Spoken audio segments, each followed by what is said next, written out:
Everyone laughed when bankrupt millionaire Marcus Sterling took in homeless girl Sophia. They called him delusional, desperate, a fool grasping at redemption.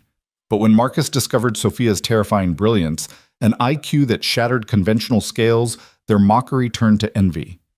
Together, this broken man and abandoned child would create something that Silicon Valley's elite never saw coming. Follow my story to the end and comment the city you're watching from so I can see how far my story has reached.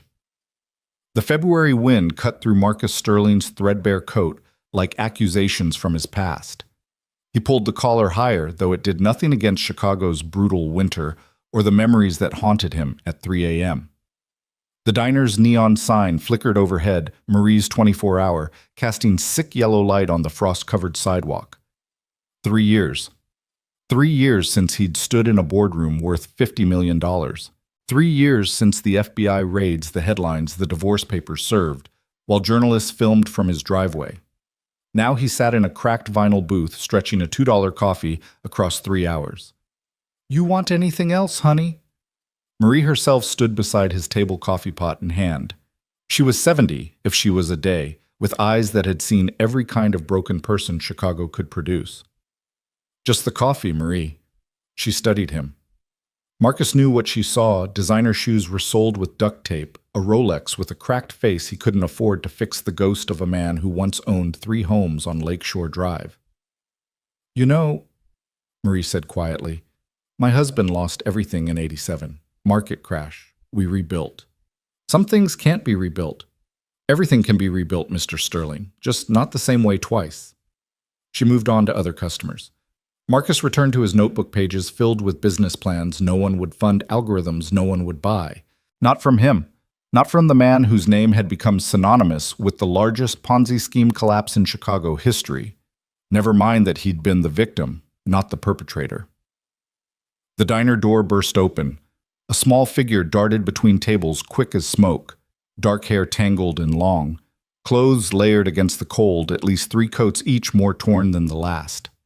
The child, a girl Marcus realized, moved with desperate efficiency, snatching a half-eaten sandwich from an abandoned plate.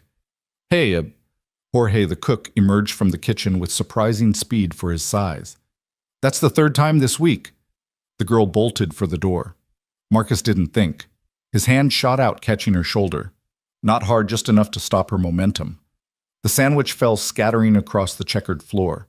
The girl spun to face him. Marcus's breath caught. Her eyes green-sharp as broken glass held intelligence that seemed to dissect him in seconds. She couldn't be more than 9, but those eyes belonged to someone who'd already learned every hard lesson life offered. "Let go." Her voice was steady, not pleading, just stating a fact like she was explaining gravity to someone too stupid to understand. Marcus released her immediately. "I'm sorry. That's the homeless kid," someone whispered from another booth. "Been stealing food all week." "Someone should call the cops." "Already did," Jorge said, phone in hand. "Social services is coming." The girl's composure cracked. Just for a second. Terror flashed across her features before she locked it down, chin-lifting with dignity that shouldn't exist in someone so young, so obviously desperate. Marcus stood. "How much for the sandwich?" Jorge looked confused. "What?" "The sandwich she took. I'm paying for it, and—" Marcus looked at the girl. "Are you hungry?" She didn't answer, but her stomach did. The growl was audible 3 feet away. "Sit," Marcus said, gesturing to his booth. "Please?" Marcus Sterling, a man in an expensive suit, had turned to watch from the counter. Richard Lawson, a junior executive from Marcus's old firm. "Is that really you, playing charity with money you don't have?" A ripple of recognition passed through the diner. Marcus Sterling, the $50 million fool. The cautionary tale every business school professor told. The girl heard it all. Her eyes narrowed, calculating, but she slid into the booth. "What's your name?" Marcus asked, ignoring the stares. Silence. "I'm Marcus." "I heard." She studied him with unnerving focus. "You're the man who lost everything." "Yes." Why did I lose everything?" "No." She leaned forward. "Why are you helping me?" Marcus considered lying. saying something about kindness, about doing the right thing. Instead, he told the truth. Because you remind me of someone. Who? Me. 20 years ago. Hungry. Angry. Too smart for my own good. Something shifted in her expression. Sophia, she said finally. My name is Sophia. Marie appeared with a menu. What'll it be, sweetheart? Sophia's eyes widened at the options. Marcus watched her trace the words with one finger, lips moving slightly. She was reading everything, memorizing prices, calculating. The turkey dinner, she said finally. With extra gravy and milk. Coming right up. They sat in silence while Sophia devoured her meal with mechanical efficiency, like she wasn't sure when she'd eat again. Probably because she wasn't. Where are your parents? Marcus asked. Sophia's fork paused. Dead. Both. Mom died 6 weeks ago. Never knew my dad. Foster care? She snorted. Tried that. First house, the man liked to visit my room at night. I broke his nose with a dictionary and ran. Marcus's hands clenched under the table. How old are you? 9. School. For the first time, real emotion broke through longing so intense it made Marcus's chest tight. I loved school, before Mom got sick. Math, especially. I was in 6th grade math even though I was in 3rd grade. The teachers wanted to skip me ahead more, but Mom said I needed to be with kids my age. She laughed bitterly. A lot of good that did. Do you miss it? Learning? Sophia reached into her coat, the innermost one, and pulled out a battered textbook. Advanced calculus. College level. I find books, she said simply. Libraries throw them out when they're damaged. I fix them with tape. Marcus opened the textbook. The margins were filled with notes in precise handwriting, solutions to problems, corrections to the textbook's errors, corrections to the textbook's errors. You found mistakes. Sophia shrugged. 3 so far. The author makes assumptions about infinite series that don't hold in all cases. Marcus stared at her. This 9-year-old homeless girl was correcting college calculus textbooks. Sophia, have you ever taken an IQ test? No, Mom said they're just numbers, that what matters is what you do with what you have. Your mom sounds smart. She was. Sophia's voice cracked slightly. She was a nurse, worked 3 jobs to keep us in an apartment near a good school. Then she got sick. Cancer. Everything we had went to treatments that didn't work. The door chimed. 2 people entered, a tired-looking woman with a social services badge and a Chicago police officer. Sophia went rigid. It's okay, Marcus said quickly. Let me handle this. The social worker approached. I'm Helen Martinez. We received a call about a minor stealing food. A misunderstanding, Marcus said. She's with me. Helen's eyes took in the scene, the clearly homeless child, the obviously struggling man. And you are Marcus Sterling. He made a decision that would change everything. I'm interested in becoming her foster parent. The silence in the diner was deafening. Then someone laughed. Richard Lawson, still at the counter, actually laughed.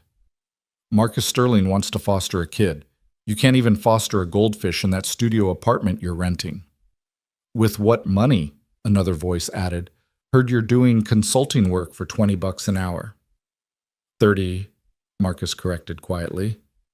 And that's not your business. Helen Martinez recognized the name. Everyone in Chicago did. Mr. Sterling fostering requires extensive background checks, home visits, proof of stable income. I know the requirements. With respect your recent history. My recent history is that I was the victim of a crime, not the perpetrator. Vincent Blackwood stole $50 million and let me take the fall. The FBI cleared me of wrongdoing. But not of poor judgment, Richard added, earning chuckles from other patrons. Sophia had been silent through this exchange, but now she stood. You're all pathetic. The diner went quiet. She pointed at Richard. You're wearing an Armani suit that costs $3,000. Your watch is a Omega Seamaster, but your shoes are knockoffs and you've had your jacket dry cleaned so many times the fabric is shining at the elbows. You're pretending to be richer than you are. Richard's face went red. Sophia turned to another table. You've been nursing the same coffee for 2 hours, just like Mr. Sterling, but you judge him for being poor. That wedding ring you keep touching the tan line is fresh. Recent divorce. You're here because you can't afford anywhere else either. And you, she faced Helen Martinez. You have 17 active cases. I can see the files in your bag. You're overwhelmed, underpaid, and you've already decided to put me back in the group home where bigger kids steal my food and the supervisor locks the library because kids like me don't need to be reading above their grade level. Helen's mouth opened, then closed. Sophia looked at Marcus. At least he's honest about being broken. She sat back down and returned to her turkey dinner. Marcus felt something shift in his chest, something that had been frozen for 3 years. Ms. Martinez, he said, I'd like to start the application process, tonight. Mr. Sterling, I appreciate the gesture, but it's not a gesture. He met her eyes. I have a 1-bedroom apartment. She can have the bedroom. I'll take the couch. I have steady consulting work references from 3 clients. I have no criminal record, no history of violence or substance abuse. I'm not rich anymore, but I'm not destitute. And I can offer her something the system can't, which is... Marcus looked at Sophia, who was listening while pretending not to. Understanding. I know what it's like to lose everything and have everyone think you're worthless because of it. I know what it's like to be too smart for your own good and have that intelligence become a liability instead of an asset. Helen pulled out a tablet.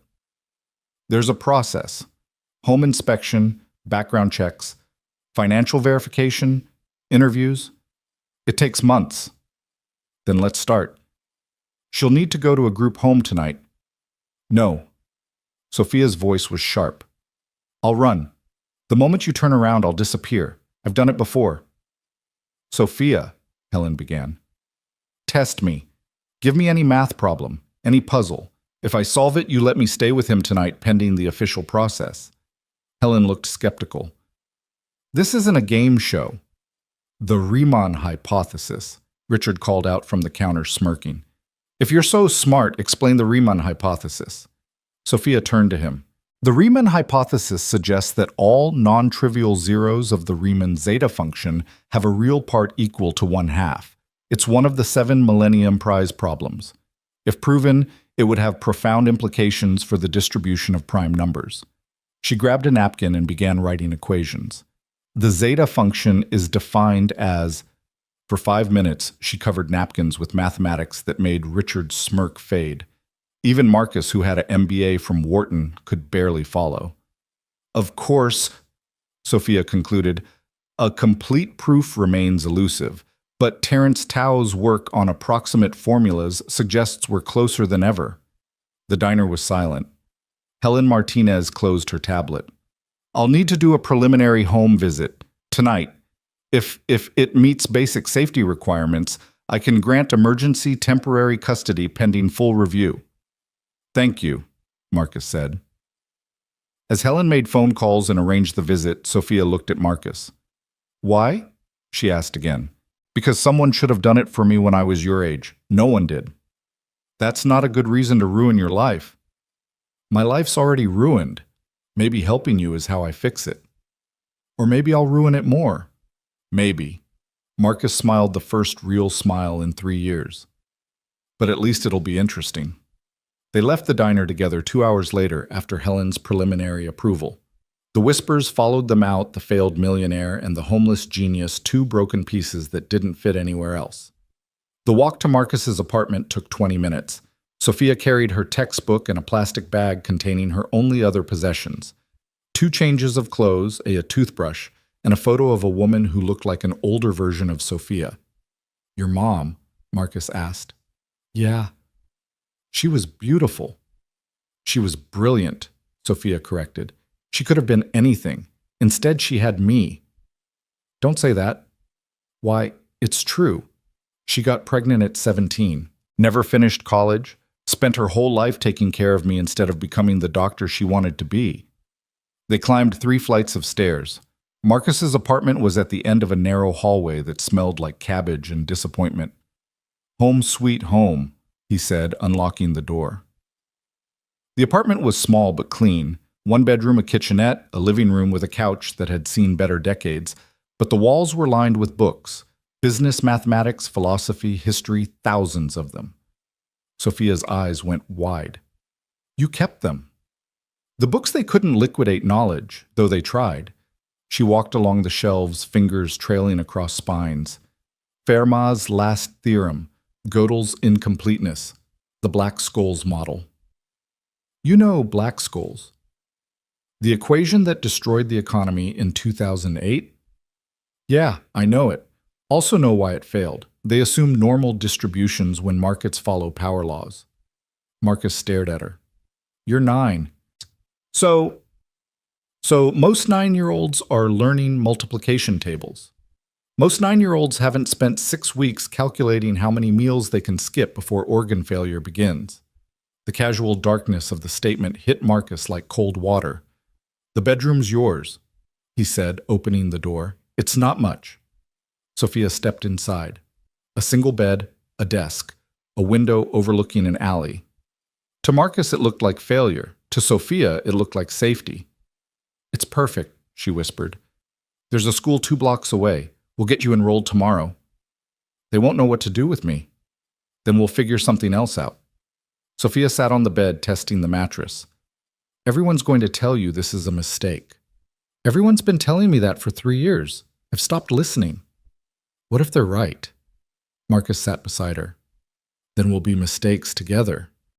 That night, Marcus gave Sophia his only pillow and slept on the couch with a rolled-up jacket under his head.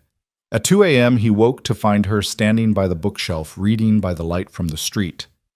Couldn't sleep. I haven't slept through a night since Mom died. She didn't look up from the book Advanced Quantum Mechanics.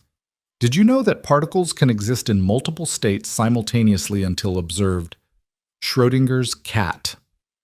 Yeah, sometimes I feel like that cat, existing in multiple states, dead and alive, here and not here, smart and stupid, worth saving and worth throwing away.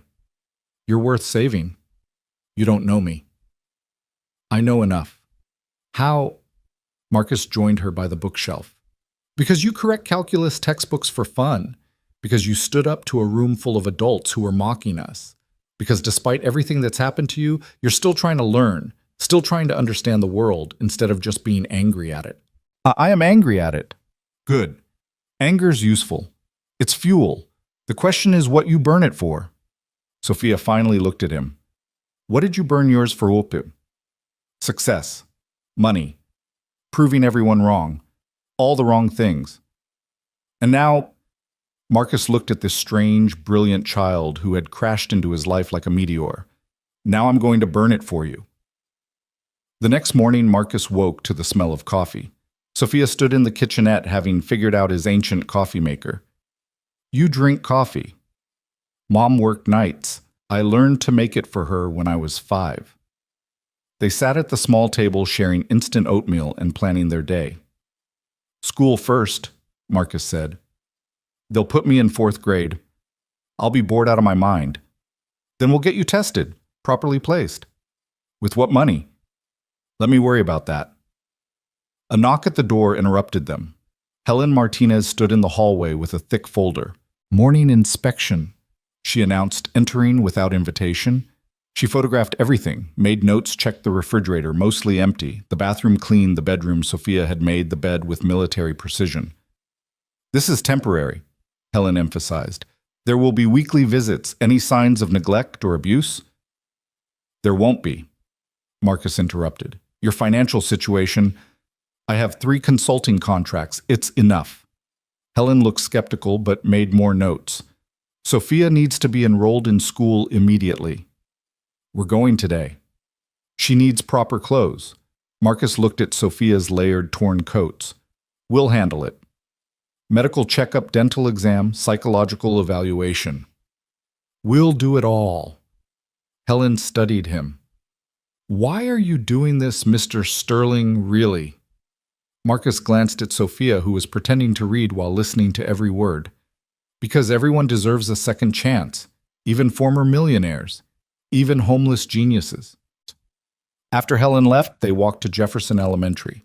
The principal, Mrs. Davidson, was a thin woman who looked like she'd given up on public education sometime in the Clinton administration. "Fourth grade," she said after reviewing Sophia's non-existent transcripts. "We'll put her in Mr. Peterson's class." "She needs to be tested," Marcus insisted. "She's gifted."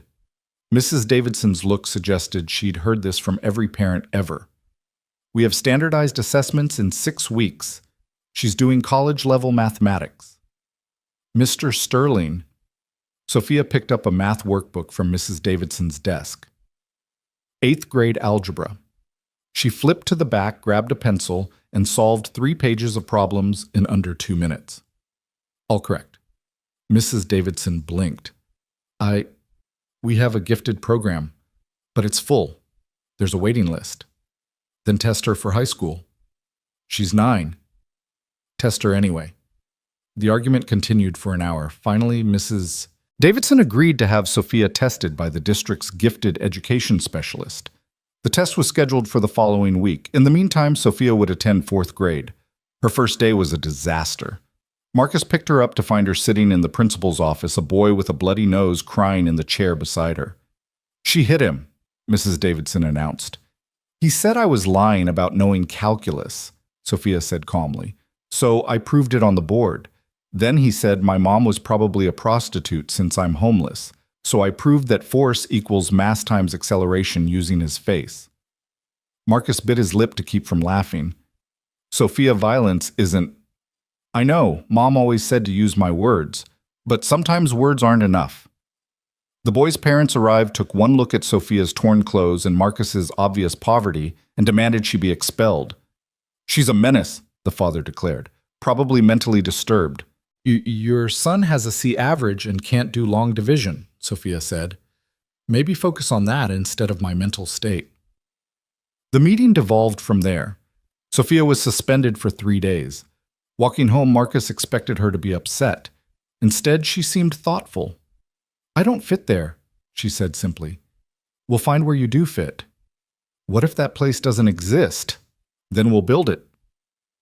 That evening, while Sophia did calculus problems for fun, Marcus made phone calls. His old contacts, the few who still took his calls, looking for more consulting work.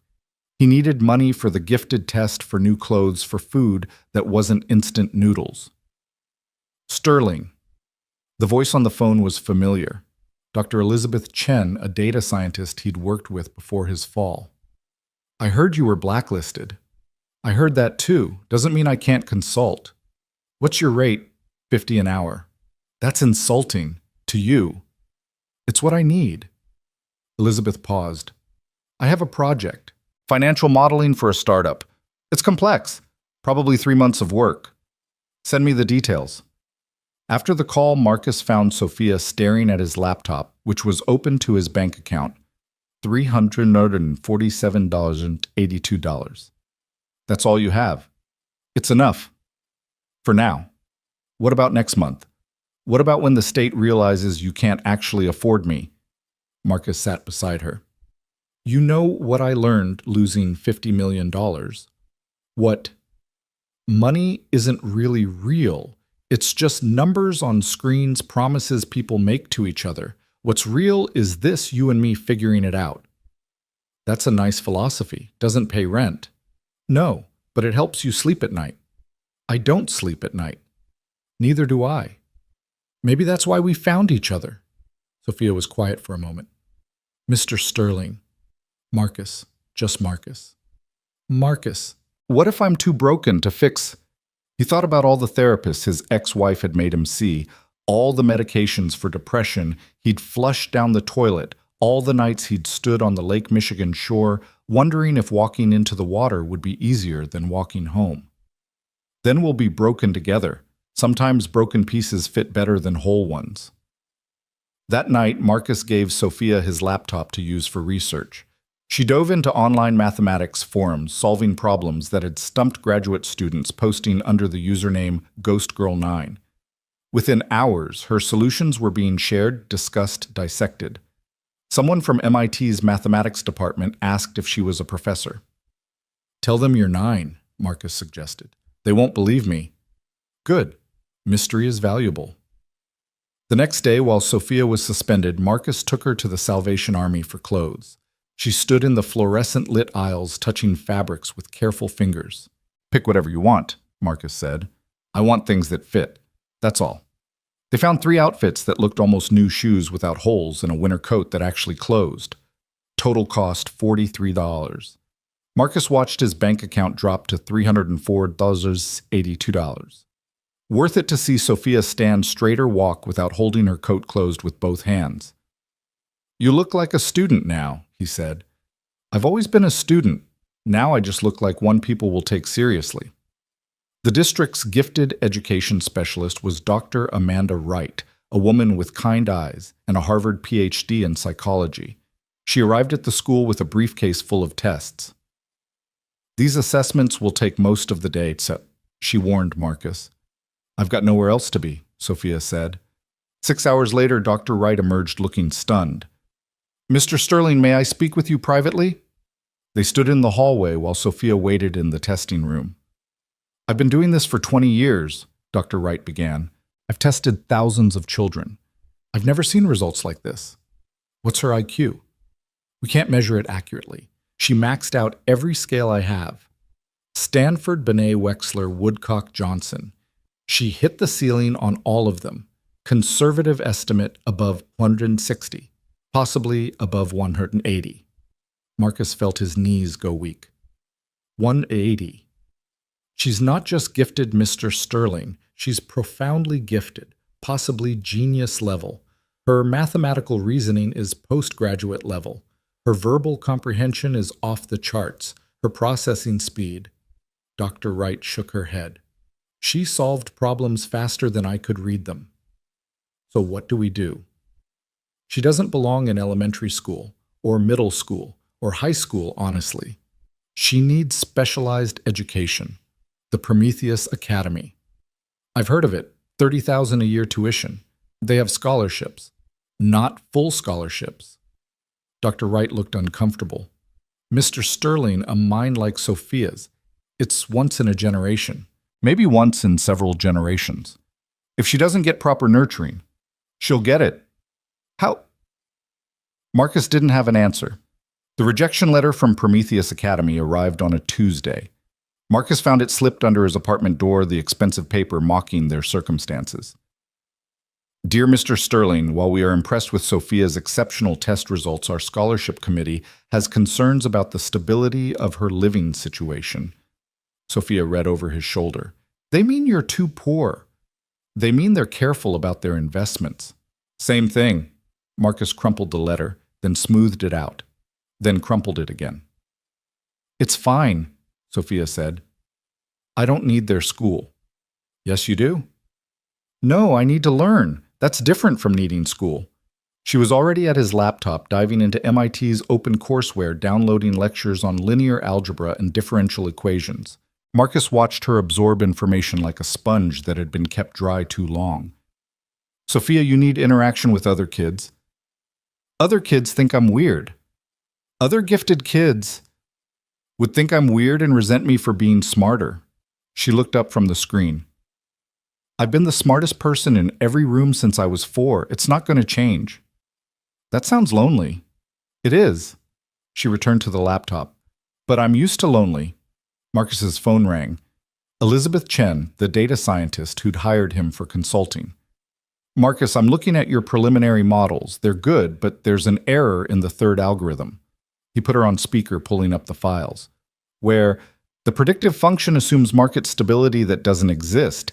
You need to account for black swan events." Sophia looked up from her MIT lecture. "She's wrong." Elizabeth's voice sharpened. "Who's that?" "My foster daughter." "Your foster daughter is commenting on advanced financial modeling. The error isn't in the third algorithm," Sophia said, abandoning her lecture. "It's in the second. You're using Gaussian distributions when you should be using Levy flights. Markets don't follow normal distributions, they follow power laws with fat tails." Silence on the phone. "How old is your foster daughter?" Elizabeth finally asked. 9. More silence. "Can she prove it?" Sophia was already at the laptop, fingers flying across keys. "I'm sending you the corrected model now. Check the backtesting against the 2008 crash data." Marcus watched Sophia work, her face illuminated by the screen. She wasn't just correcting the model, she was revolutionizing it, incorporating chaos theory and fractal mathematics that he'd never considered. Jesus Christ, Elizabeth breathed over the phone.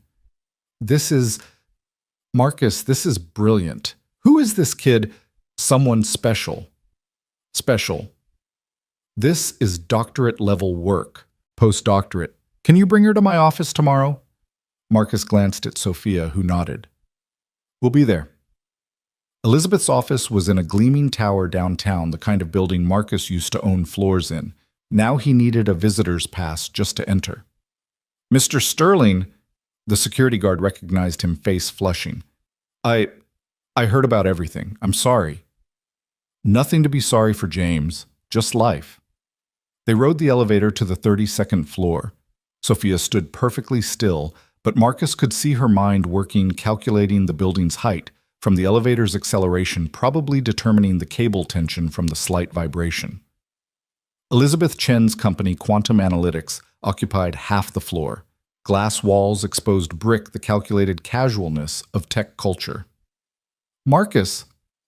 Elizabeth met them at reception. She was younger than Marcus, early 30s, with the kind of focused intensity that built unicorn startups. And you must be Sophia. Sophia studied her. You went to MIT, graduated at 19, PhD from Stanford at 23. Your thesis was on applications of quantum computing to financial modeling. Elizabeth blinked. How did you? Your diploma is visible through your office window, the Stanford ring on your right hand, and you have Quantum Computing Review on your desk with sticky notes on the pages about financial applications. Observant. Necessary. Sophia's tone was matter-of-fact. When you're small and homeless, you learn to read people quickly. It's survival. Elizabeth led them to a conference room where 3 other people waited, all young, all wearing the uniform of tech success, expensive casual. This is my team, Elizabeth said. David, machine learning, Raj, quantitative analysis, Maria, systems architecture. Why are we meeting a 9-year-old? David asked bluntly. Elizabeth pulled up Sophia's corrected model on the wall screen. Because this 9-year-old just solved a problem we've been working on for 6 months. The room fell silent as they examined the code. This is impossible, Raj said finally. The computational complexity alone is manageable if you use quantum principles, Sophia interrupted. You're thinking in binary. Markets aren't binary. They're quantum multiple states existing simultaneously until observed. Schrodinger's market, Maria murmured. Exactly. Sophia moved to the whiteboard, had to stand on a chair to reach it properly. Your model fails because it tries to predict specific outcomes, but markets don't have specific outcomes until they happen. They exist in probability clouds. She began writing equations, her small hand moving with surgical precision. The adults watched, transfixed, as a 9-year-old in second-hand clothes reconstructed their entire understanding of market dynamics. Here, Sophia said, finishing a particularly complex proof, this is where your model breaks. You're trying to calculate the future like it's math homework. But the future isn't homework, it's jazz, improvisation within structure. Jazz, David repeated skeptically. Charlie Parker, Sophia said. He knew all the rules of music theory. Then he broke them. But he broke them mathematically, following patterns that seemed chaotic but weren't. Markets are the same. They seem random but follow deep patterns. You just need to know which rules to break. Elizabeth leaned forward. Sophia, have you ever heard of high-frequency trading? The practice of using algorithms to execute thousands of trades per second, exploiting tiny price differences.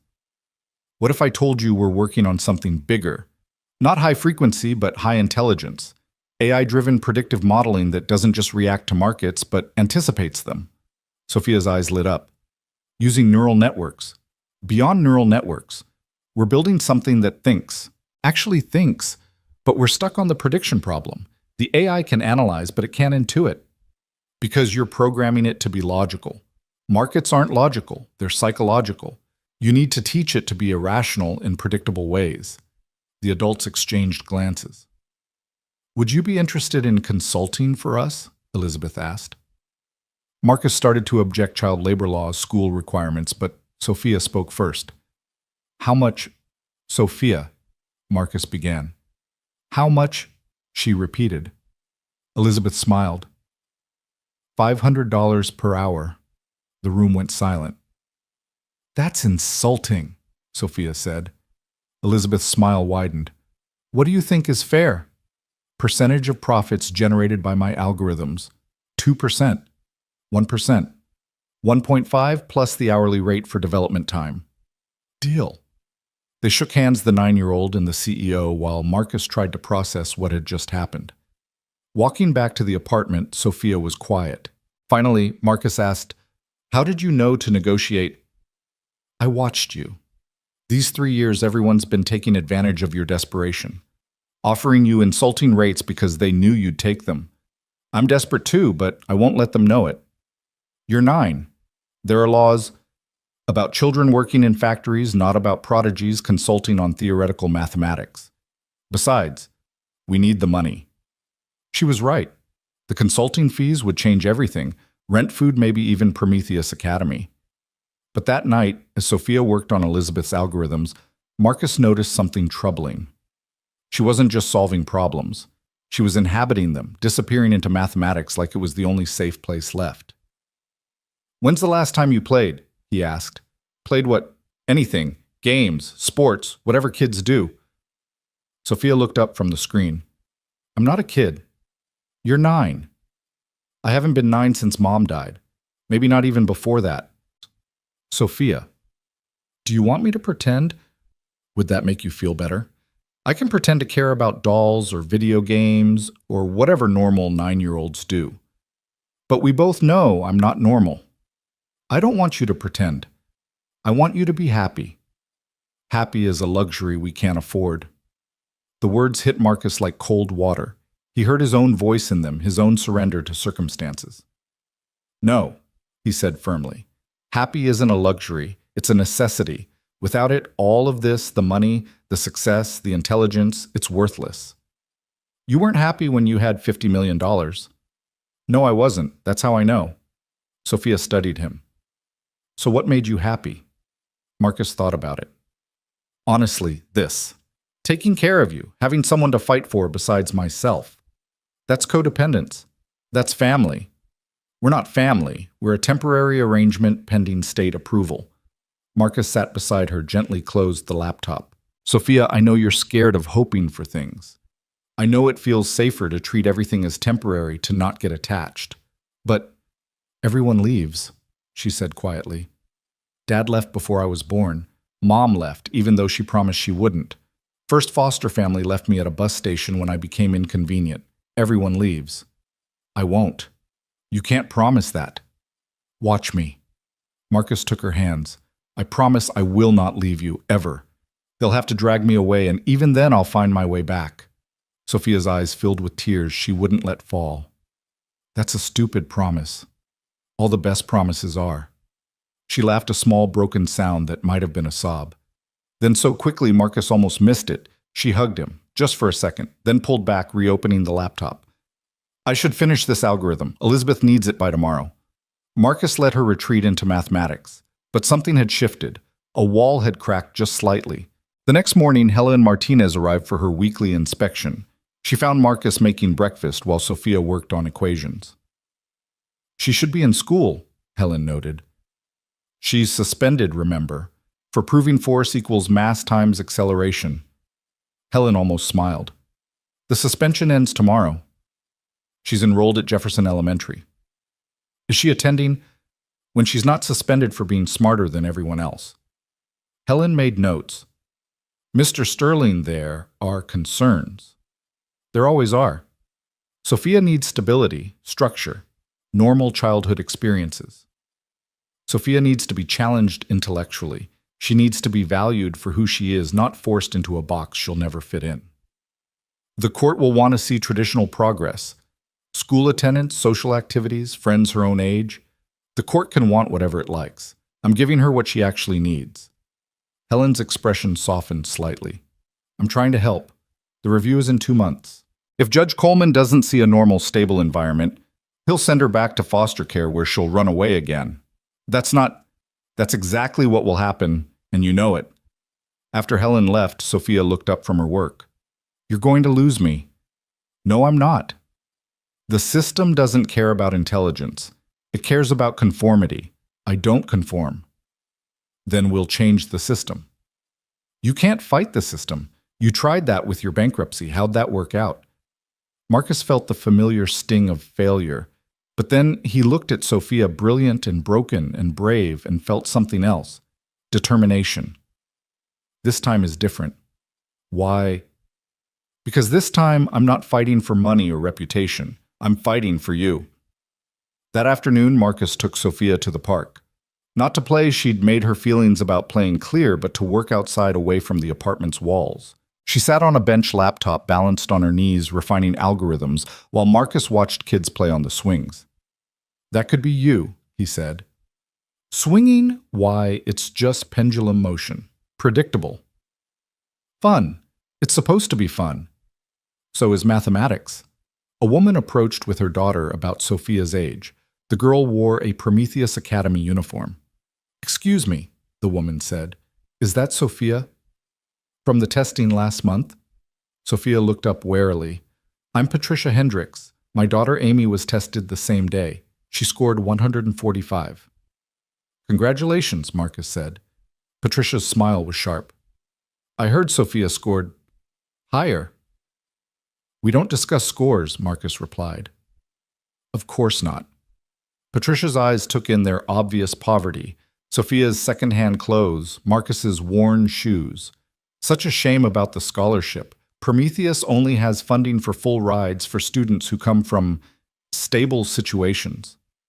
We're perfectly stable, Marcus said. Of course you are. Her tone suggested otherwise. Well, Amy loves Prometheus. The advanced curriculum, the individual attention, the connections for university placement. Harvard accepts 40% of Prometheus graduates. She walked away, her daughter glancing back at Sophia with curiosity. She was trying to hurt us, Sophia observed. Yes. Did it work? Marcus watched Patricia and Amy get into a Mercedes.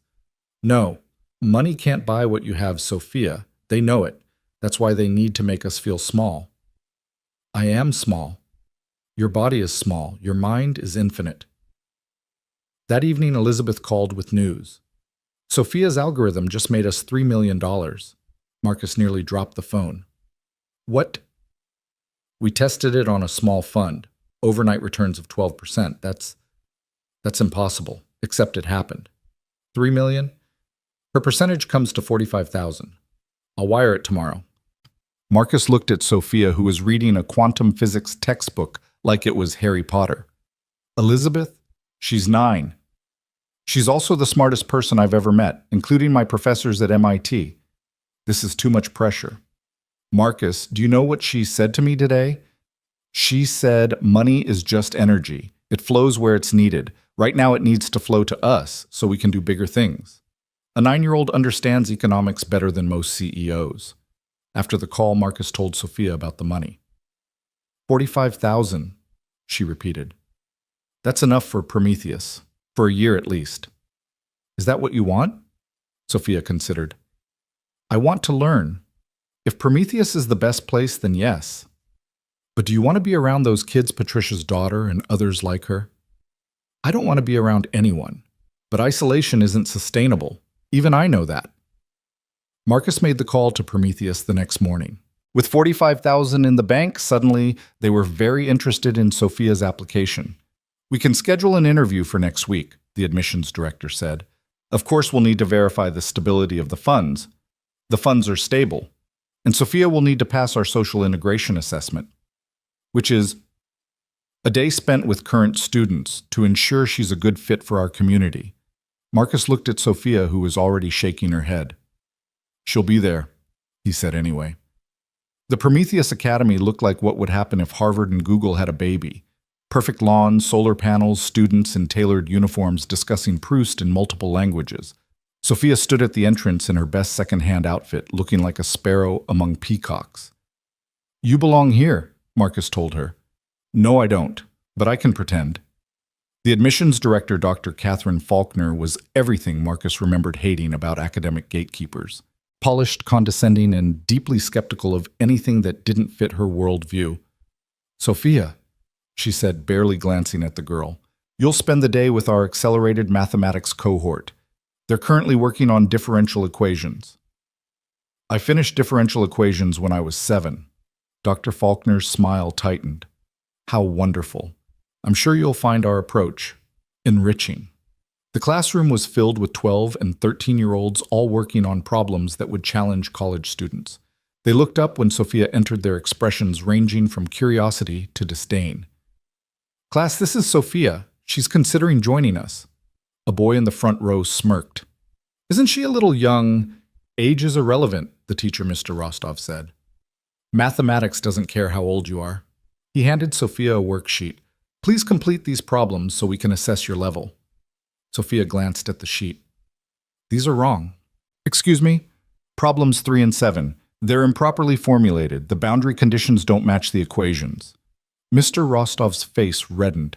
"These problems were designed by the International Mathematics Olympiad Committee." Then the committee made a mistake. She walked to the board, drew the problems as written, then showed why they were impossible to solve correctly. The room fell silent. "She's right," whispered a girl in the back. Mr. Rostov examined the work, his embarrassment shifting to interest. "How did you see that so quickly?" "I don't see mathematics. I feel it. When something's wrong, it feels itchy. Itchy. Like wearing a shirt with the tag still in." The boy who'd smirked earlier raised his hand. "If you're so smart, solve this." He wrote an equation on the board, the kind that would take most people hours. Sophia studied it for 10 seconds. Then she wrote the answer. "You memorized it," the boy accused. "Fine." Sophia turned to the class. "Give me any problem. Make it up. Make it as hard as you can." They did. For the next hour, they threw increasingly complex problems at her. She solved them all not with the mechanical precision of a calculator, but with elegant creativity that made the other students lean forward in their seats. "How?" the girl in the back finally asked. Sophia shrugged. "How do you breathe? You just do. This is just what my brain does." At lunch, she sat alone until the girl from class joined her. "I'm Rebecca. I'm 12. IQ 152. Sophia, 9. IQ untestable." "Untestable? Apparently I broke their scales." Rebecca laughed. "That must be lonely." "It is. It's lonely here too, just so you know. Being smart doesn't make you friends. It just makes you useful when homework's due." "Then why stay?" "Because the education is real." Mr. Rostov. "He has a PhD from Princeton. The physics teacher worked at CERN. Where else would we get that?" Sophia nodded. "Fair point. Plus," Rebecca lowered her voice, "full scholarship kids get access to everything. The labs, the connections, the college prep. Patricia Hendricks might treat you like dirt, but her father's connections could get you into any university in the world." "I don't care about connections." "You will, when you're ready for graduate school at 13 and need someone to pull strings." After lunch, Dr. Faulkner interviewed Sophia privately. "Your mathematical abilities are impressive," she admitted, "but Prometheus isn't just about academics. It's about character, leadership, social grace." "You mean wealth?" "I mean the ability to navigate complex social situations.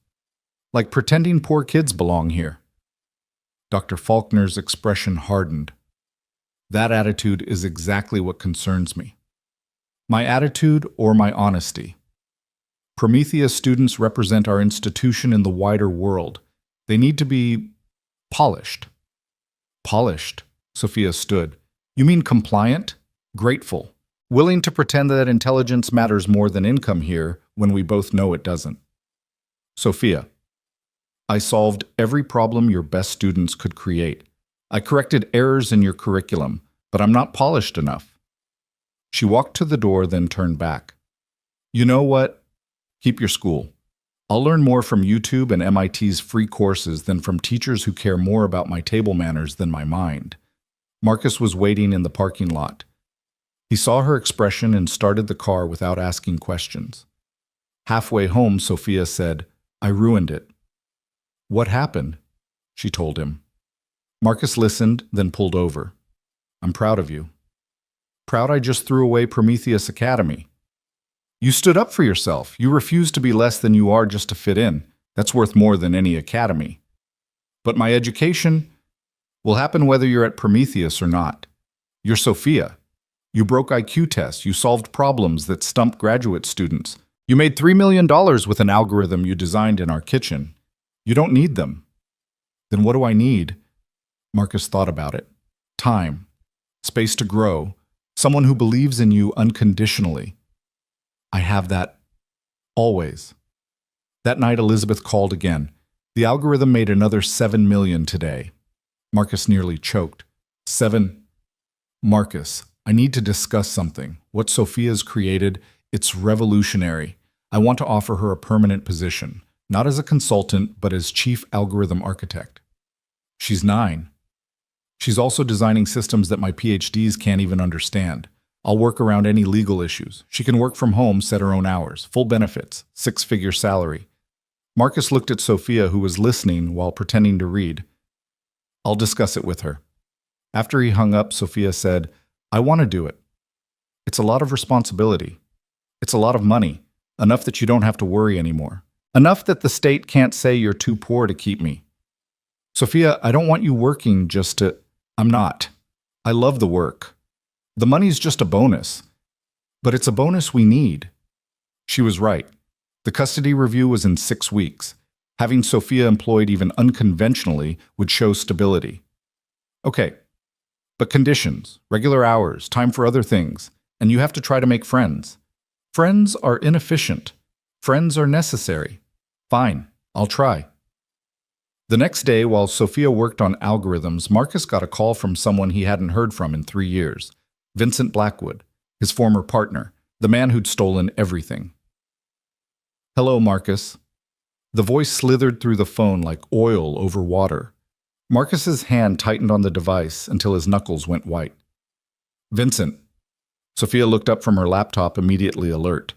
She'd never heard Marcus's voice carry that particular combination of rage and fear.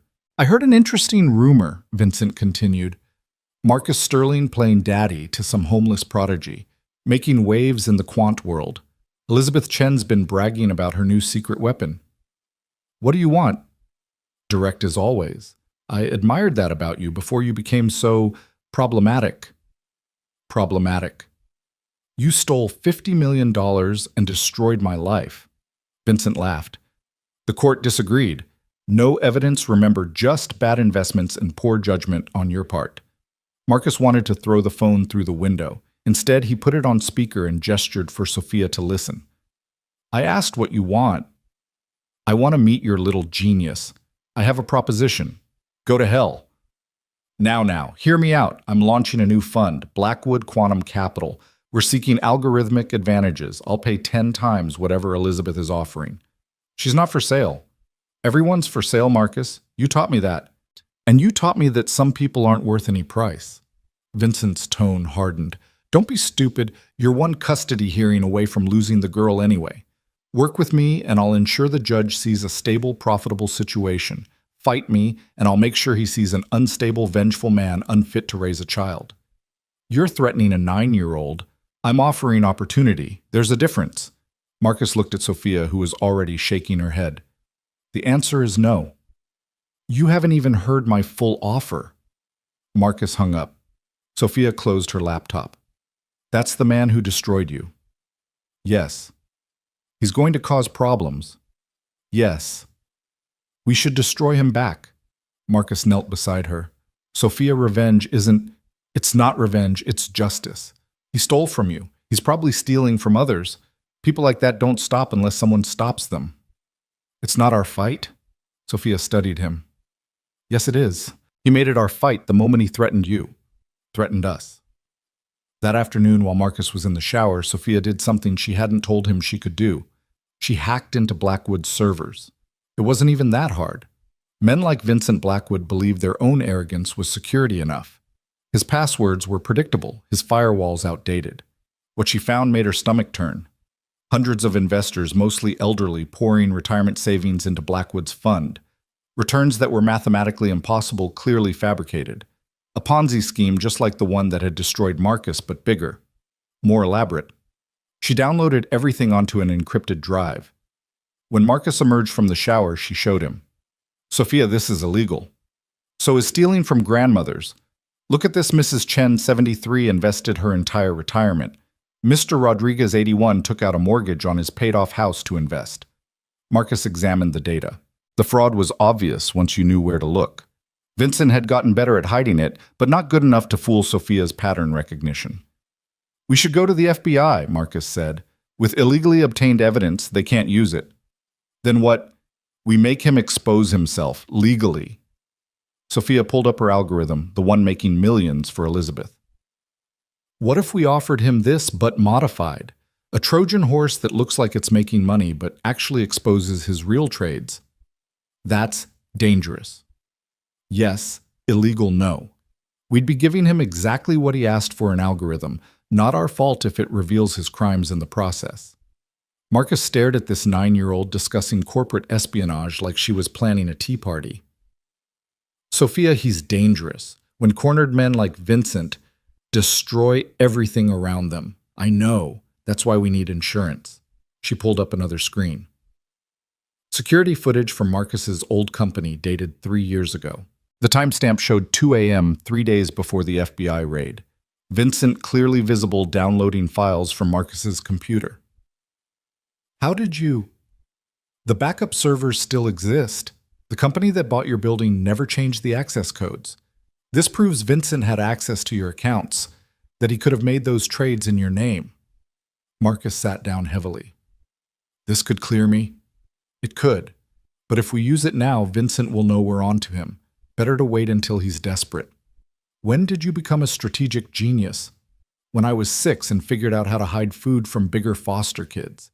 Strategy is just survival with better vocabulary. The next morning, Vincent called again. I don't like being hung up on Marcus.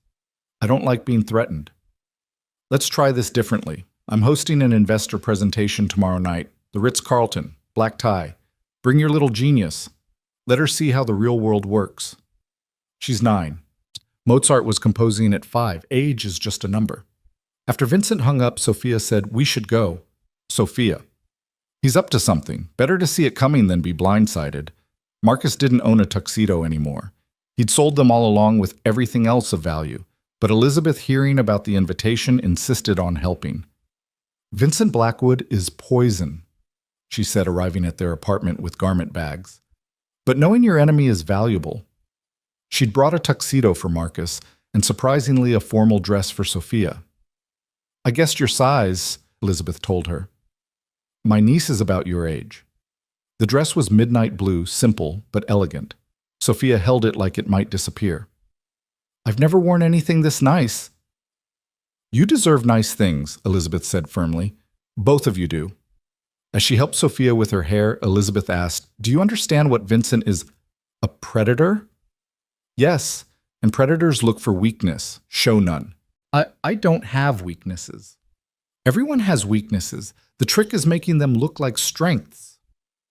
The Ritz-Carlton ballroom glittered with the kind of wealth Marcus used to take for granted. Crystal chandelier champagne that cost more than most people's rent conversations about tax shelters and yacht purchases. Vincent stood at the center, unchanged by 3 years, still handsome in that polished way that made people trust him with their money. Marcus. He approached with arms wide as if they were old friends. And this must be Sophia. Sophia didn't extend her hand. Mr. Blackwood. Such formality. Please call me Vincent. I prefer accuracy to familiarity. Vincent's smile flickered.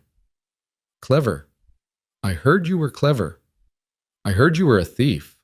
The room seemed to pause. Several investors turned to stare. Vincent laughed too loud. Children, so direct. Come, let me introduce you to some people. He led them through the crowd, making introductions. Sophia noticed patterns immediately. The youngest investor was 60. Most were older. All were being shown returns that violated basic mathematical principles. Mr. Davidson, Vincent was saying to an elderly man, Meet Marcus Sterling and his ward, Sophia. Sterling. Mr. Davidson squinted. Weren't you involved in that scandal? Marcus was exonerated, Vincent said smoothly. Unfortunate misunderstanding. He's consulting now, and Sophia here is something of a mathematics prodigy. Is that so? Mr. Davidson looked skeptical. My grandson claims to be good at math, too. Your grandson is probably good at arithmetic, Sophia said. I'm good at mathematics. There's a difference. What kind of difference? Sophia picked up a champagne flute empty she wasn't stupid enough to drink and dipped her finger in the residual liquid. She drew an equation on the pristine tablecloth. This is the Black-Scholes model your fund manager is using to price derivatives. See this variable here? It assumes constant volatility. Markets don't have constant volatility.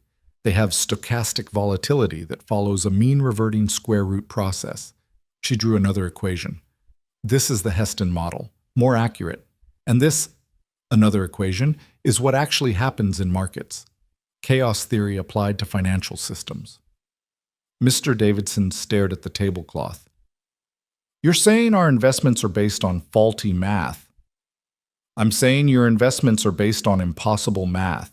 The returns Mr. Blackwood is showing, they violate the efficient market hypothesis, the law of large numbers, and basic probability theory. The room had gone quiet. Vincent's face was stone. Perhaps Sophia doesn't understand the proprietary strategies we employ. I understand fraud pretty well. Sophia turned to address the room. Would anyone like to see the mathematical proof that these returns are fabricated? That's enough, Vincent said sharply. Is it because I'm just getting started? Marcus put a hand on her shoulder, not to stop her, to support her. An elderly woman in pearls stepped forward. I'd like to see this proof. Sophia walked to the presentation screen Vincent had been using. She pulled out her phone, connected it wirelessly, a trick that made Vincent's tech team scramble, and began displaying equations. Here's Mr. Blackwood's claimed returns for the last quarter, 17%. Consistent, no down days. That's a Sharpe ratio of 4.2. For context, Bernie Madoff's fake returns had a Sharpe ratio of 4.0. Murmurs rippled through the crowd. But here's the interesting part, Sophia continued. Look at the correlation pattern. She pulled up a graph. These returns follow a perfect sine wave with added Gaussian noise. Nature doesn't create perfect patterns. Computers do. This is ridiculous, Vincent said. She's a child who just proved you're running a Ponzi scheme. The room erupted. Investors pushed forward, demanding answers. Vincent's security team moved to escort Marcus and Sophia out. But Elizabeth Chen appeared with her own security. She'd been waiting outside, recording everything on her phone.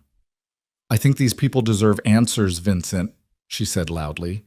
Vincent's composure finally cracked. You set me up. No, Marcus said. You set yourself up 3 years ago when you destroyed my life. We just gave you the rope. You have no proof of anything from 3 years ago. Sophia held up her phone. Security footage. You accessing Marcus's computer 3 days before the FBI raid. Time-stamped. Verified. Vincent went pale. You little bitch! He stepped toward Sophia. Marcus moved to block him, but Sophia didn't need protection. She stepped aside, and Vincent, drunk on champagne and rage, stumbled into a table, sending glasses crashing. Mr. Blackwood, an elderly investor said coldly, I'll be withdrawing my funds Monday morning. As will I, said another, and another. Within minutes, Vincent Blackwood watched $50 million in investments evaporate, the same amount he'd stolen from Marcus. You've destroyed me, he told Sophia.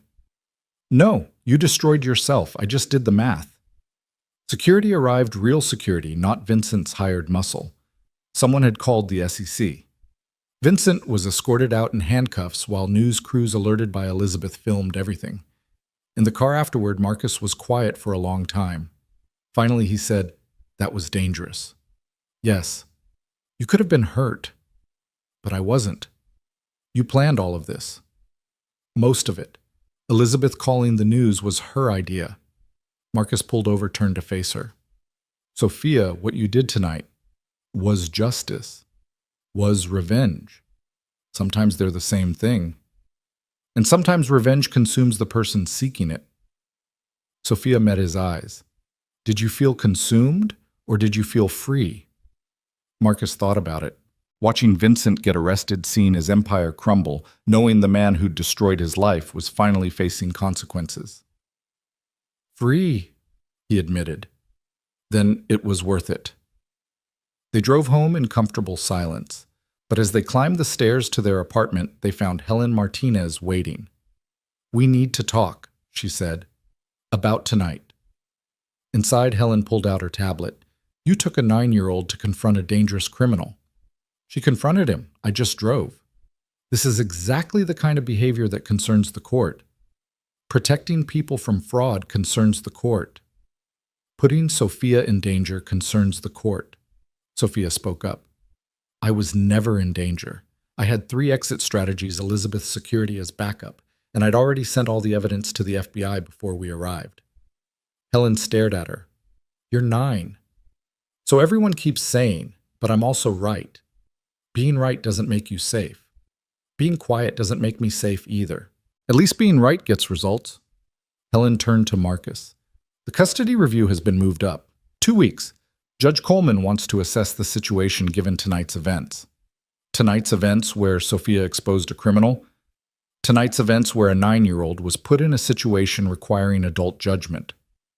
After Helen left, Sophia sat at the kitchen table, suddenly looking very young. I'm going to lose you, Marcus said quietly. No. The judge will see an unstable situation.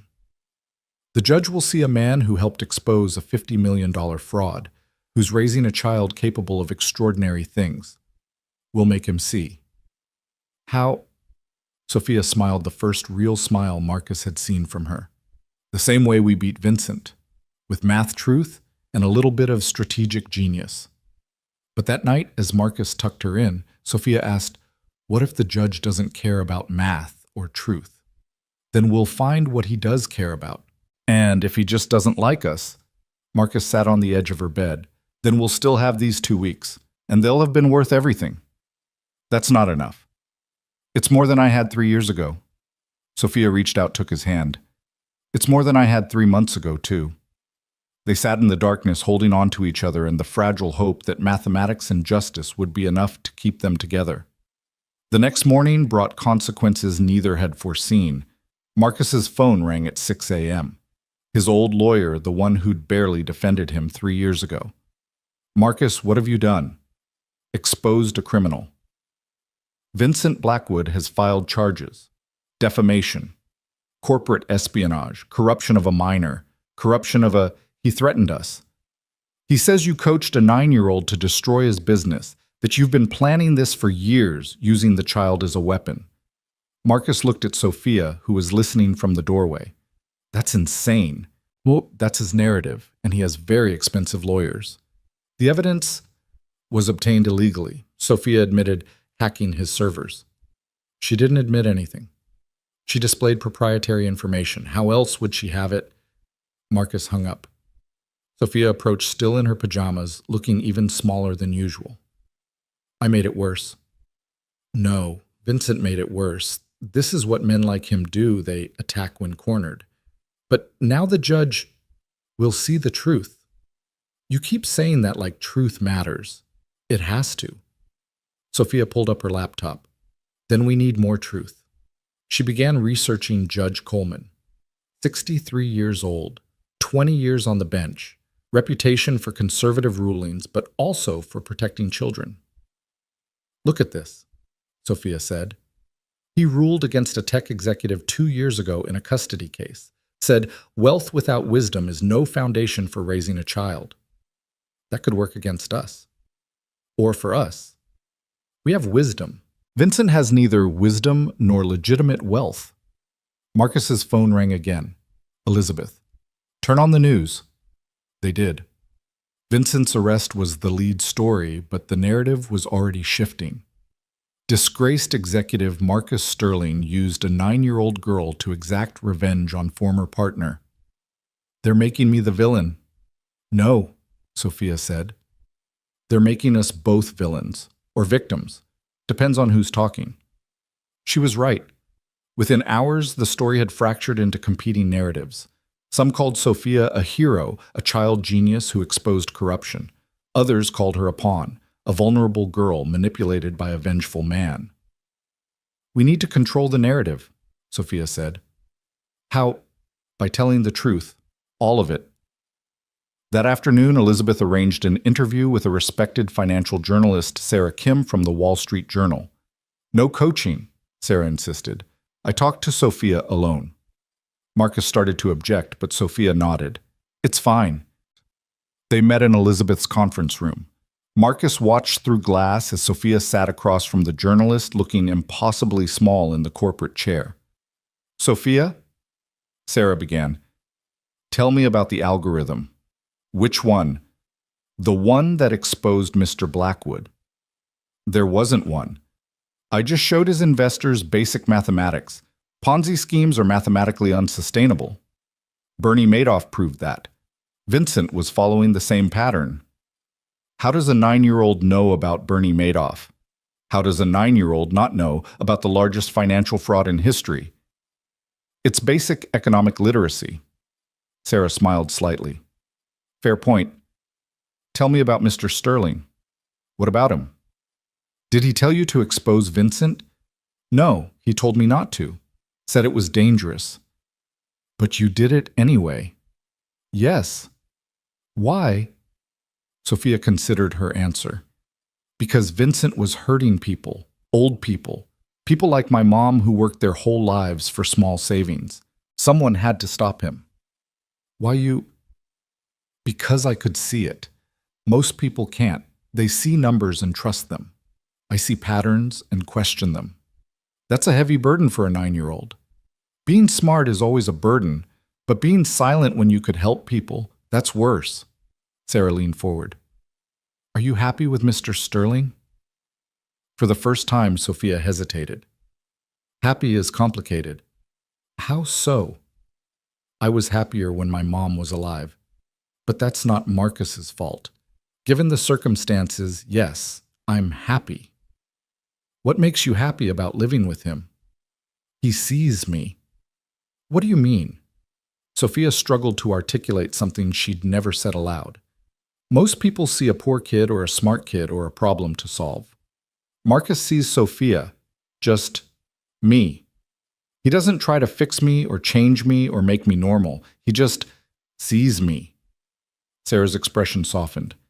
And what do you see when you look at him? Someone who lost everything and didn't become mean. That's rare. Most people, when they lose, they get angry at the world. Marcus got angry at himself, but he's learning to forgive himself. I'm helping. How? By needing him. People need to be needed. It's basic psychology. Sarah laughed. You really are extraordinary. No, I'm just observant. And good at math. The interview ran the next day. The headline, The 9-Year-Old Who Solved a $50 million Fraud. Public opinion began to shift. Sophia wasn't a victim or a weapon, she was a hero. But Vincent wasn't done. His lawyers filed an emergency motion. They claimed Marcus was exploiting Sophia's genius for profit. That the consulting arrangement with Elizabeth was child labor. That exposing her to dangerous situations constituted abuse. The custody review was moved up again. 1 week. We need more than public opinion, Marcus said. Sophia nodded. We need to show the judge that I'm better with you than without you. How, home? Data. Judges like data. She created a presentation. Her weight gain since living with Marcus, 15 pounds healthy for her height. Her educational progress already solving graduate-level problems. Her emotional development. That's harder to quantify, she admitted. Not everything is numbers, Sophia. But numbers help. Helen Martinez visited one last time before the hearing. I have to submit my recommendation tomorrow, she said. What will it say? Marcus asked. Helen looked at Sophia, who was pretending to read while obviously listening. That's complicated. It shouldn't be. Is Sophia better off with me or in the system? The system has rules, structure, normalcy. The system had her sleeping under bridges. That was before. Before what? Before they knew she was a genius. She was the same person under those bridges that she is now, just hungrier. Helen turned to Sophia. What do you want? I want to stay with Marcus. Why? Because he's my family. Family is more than just living together. Family is choosing each other every day, even when it's hard. Especially when it's hard. Marcus chooses me every day. I choose him. That's family. Helen made notes. The judge will ask hard questions. I'm good at hard questions. Not mathematical questions. Personal ones. About your mother, your father, your feelings. Sophia's jaw tightened. I'll manage. After Helen left, Marcus found Sophia at the window looking out at the city lights. Scared, he asked. Terrified. We could run, start over somewhere else. Sophia smiled sadly. That's not how math works. Problems don't disappear because you change locations. You have to solve them. And if we can't solve this one, then at least we tried. Marcus put his arm around her shoulders. Your mom would be proud of you. She'd be proud of you too, for taking care of me. I think you're taking care of me just as much. That's what family does. They stood together watching the city pulse with life, neither admitting what they both feared, that in 1 week, a judge who didn't know them would decide their fate based on paperwork and protocol. But they'd beaten Vincent Blackwood. Maybe they could beat the system too, or maybe Sophia thought the system would finally win the way it always did against people like them, too poor, too smart, too different to fit in the boxes society created. 1 week to find out. The courthouse looked like a fortress designed to crush hope. Sophia counted the steps 43 as she climbed them with Marcus, each one feeling like a small mountain. Remember, Marcus said quietly, just tell the truth. The truth isn't always enough. It's all we have. They entered courtroom 7B to find it packed. The media had turned their custody hearing into Chicago's trial of the month. Vincent Blackwood sat in the back row, his own trial pending but free on bail and dressed like innocence itself. Helen Martinez was already seated, her recommendation folder sealed. Elizabeth Chen had come to support them, along with Dr. Wright from the school district, and, surprisingly, Rebecca from Prometheus Academy. Judge Coleman entered, a tall man with gray hair and eyes that had seen too many broken families to maintain illusions about happy endings. This hearing concerns the custody arrangement for Sophia. He paused, frowning at the paperwork. No last name listed. Rodriguez, Sophia said, speaking for the first time in court. My mother was Elena Rodriguez. Thank you. The judge made a note. We're here to determine whether the temporary custody arrangement with Mr. Sterling should continue be made permanent, or whether Sophia should return to state care. The state's attorney, Ms. Brennan, stood first. She was everything Sophia had learned to fear: crisp, efficient, and utterly convinced that regulations mattered more than reality. Your Honor, while Mr. Sterling's intentions may be admirable, the facts are concerning. In 3 months, he has exposed Sophia to dangerous criminals, involved her in adult financial schemes, and failed to provide a stable educational environment. She presented her evidence methodically. The confrontation with Vincent, the late nights working on algorithms, the suspension from school, the rejection from Prometheus Academy. Furthermore, Ms. Brennan continued, Mr. Sterling's own history raises questions. Bankruptcy, scandal, living in a 1-bedroom apartment on sporadic consulting income. This is not stability. Judge Coleman turned to Marcus's lawyer, a public defender named Tom Walsh, who looked overwhelmed before he even started. Mr. Walsh, Tom stood, shuffled papers. Your Honor, Mr. Sterling has provided Sophia with housing, food, education. Inadequate education? Ms. Brennan interrupted. She's been suspended from public school and rejected from private school because she's too advanced, because she lacks social skills and appropriate boundaries, likely due to Mr. Sterling's influence. Sophia watched Marcus's hands clench. She wanted to speak to defend him, but Tom had said to wait. Your Honor, Tom continued weakly, the bond between Mr. Sterling and Sophia is irrelevant if the environment is harmful. Ms. Brennan cut in again. Judge Coleman raised a hand. Ms. Martinez, your recommendation. Helen stood, opened her folder. Sophia held her breath. Your Honor, I've observed Mr. Sterling and Sophia for 3 months. The situation is unconventional. Mr. Sterling is not a traditional parent figure. Sophia is not a traditional child, but she paused, glanced at Sophia. But I've seen a malnourished, traumatized child gain weight, gain confidence, and gain a family. Perfect no, but better than any alternative the state has offered. Your official recommendation, continued custody with Mr. Sterling pending regular reviews. Ms. Brennan stood again.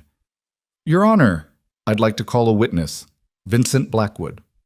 Marcus's lawyer objected, but Judge Coleman allowed it.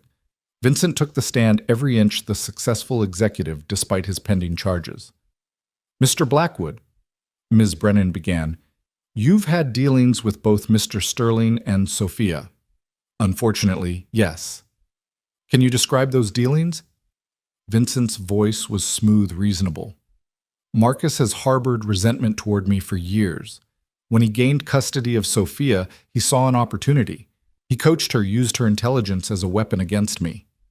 That's a lie, Sophia said loud enough for the court to hear. Judge Coleman looked at her. Young lady, you'll have your chance to speak. But he's lying now. Sophia, Marcus warned quietly. She fell silent, but her hands were shaking with rage. Vincent continued his performance. The child is brilliant, yes, but Marcus has turned that brilliance toward revenge. He's teaching her that rules don't matter, that she can hack into private servers, destroy businesses, all because she's smart enough to get away with it. How do you know she hacked into servers? Tom finally asked, showing a spark of competence. Vincent hesitated. She displayed private information, which could have been whistleblown to her. Did you file a police report about the alleged hacking? Not yet, because there's no evidence, because she exposed your crimes through mathematics, not hacking. Objection, Ms. Brennan said. Mr. Blackwood isn't on trial here. No, Judge Coleman said, but his credibility as a witness is relevant. He looked at Vincent. You may step down. Vincent left the stand, but not before shooting Sophia a look of pure venom. I'd like to call Sophia to speak, Judge Coleman said. Sophia stood, walked to the witness chair. It was too big for her. Her feet didn't touch the floor. Sophia saw the judge began gently. How old are you? 9 years and 4 months. Tell me about living with Mr. Sterling. Sophia had prepared for this, but now facing the judge, her prepared words evaporated. It's the first time since my mom died that I haven't been scared.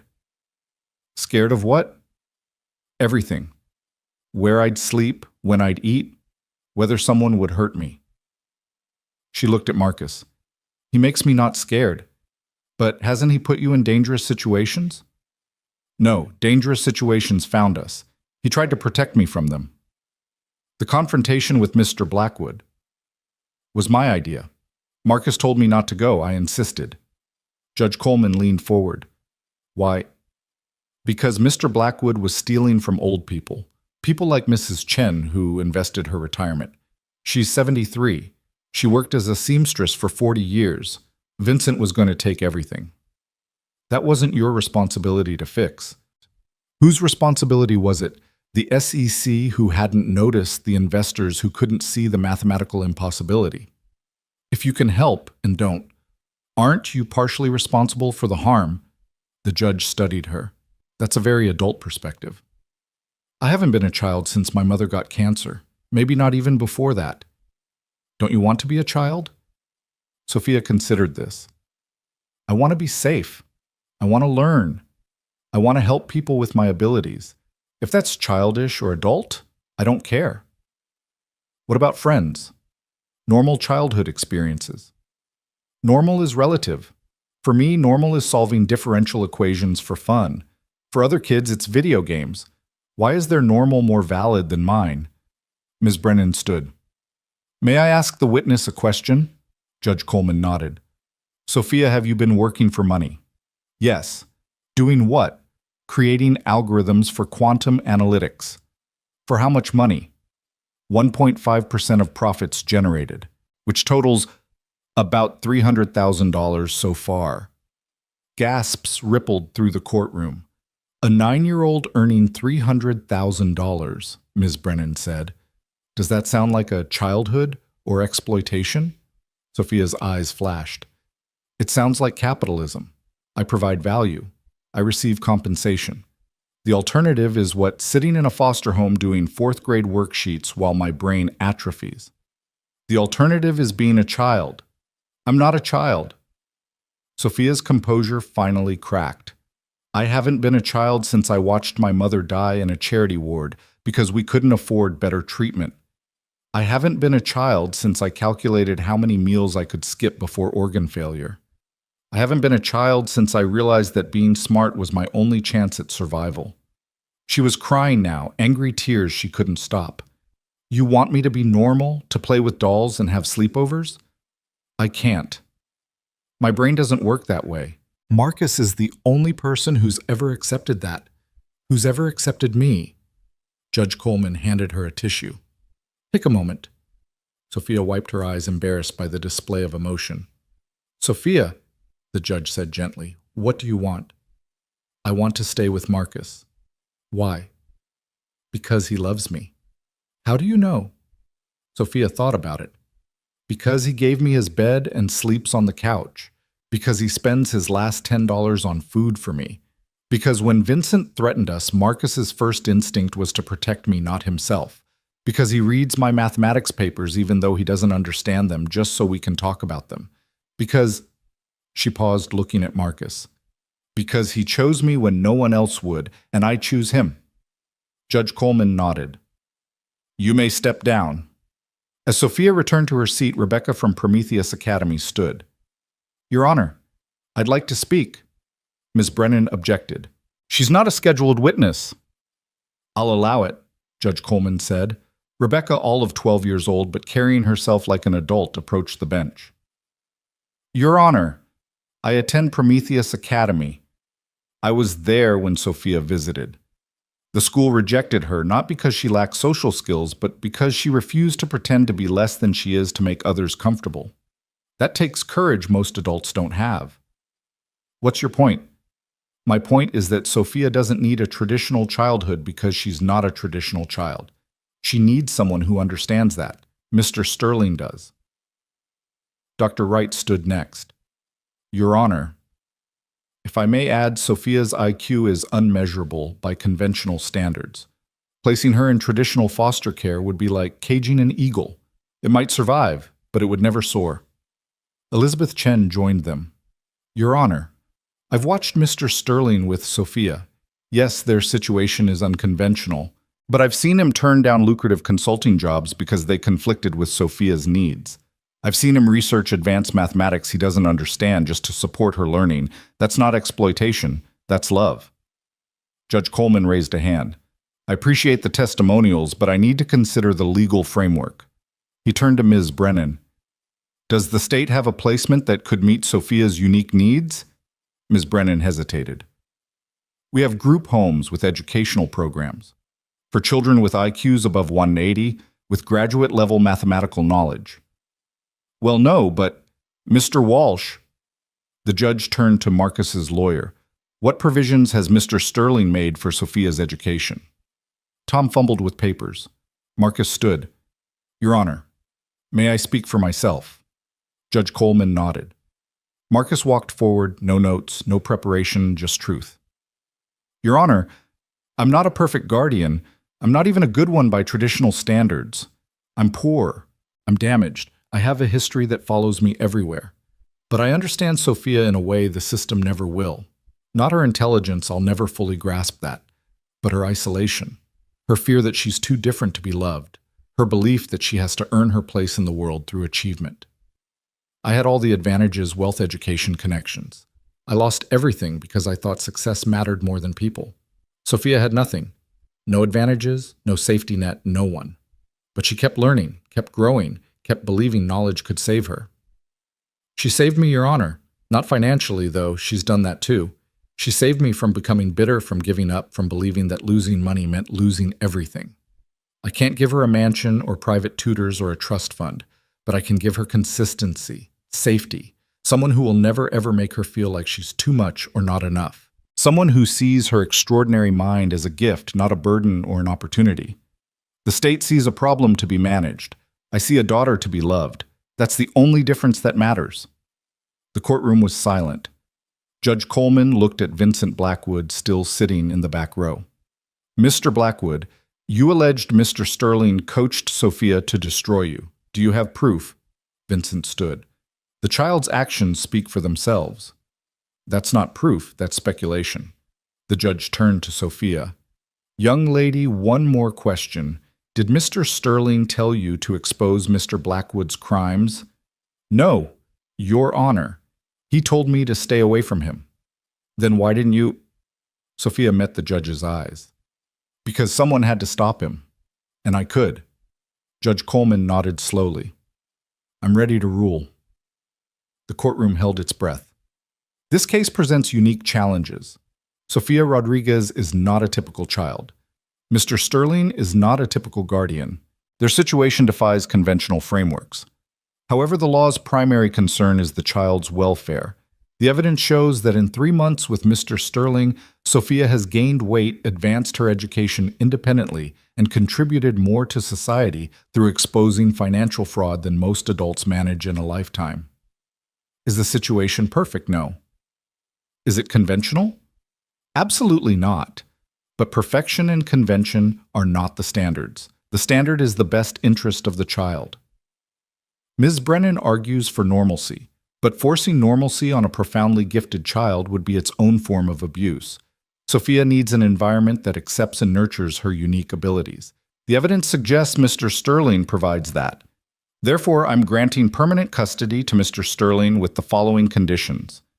Monthly check-ins with social services for the first year, proof of continued education, whether traditional or alternative, and Mr. Sterling must establish a trust for Sophia's earnings managed by a court-appointed fiduciary until she's 18.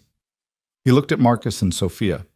Mr. Sterling, Sophia is not just gifted, she's extraordinary. That's a responsibility I hope you understand. I do, Your Honor. Sophia, you have a gift that could change the world. But remember, you're also 9. Don't let anyone, including yourself, forget that. Yes, Your Honor. Court is adjourned. The gavel fell. Sophia flew into Marcus's arms and for once didn't try to hide her tears. Around them, people applauded. Elizabeth, Dr. Wright, Rebecca, even Helen Martinez was smiling. Vincent Blackwood stormed out his own trial, looming his empire in ruins. As they left the courthouse, reporters surrounded them. Sophia, how does it feel to officially have a family? Mr. Sterling, what's next for you both? Marcus shielded Sophia from the cameras. No comment. We just want to go home. Home. The word had weight now, meaning. In the car, Sophia was quiet. Then, you called me your daughter. You are. Legally now, I guess. Not just legally.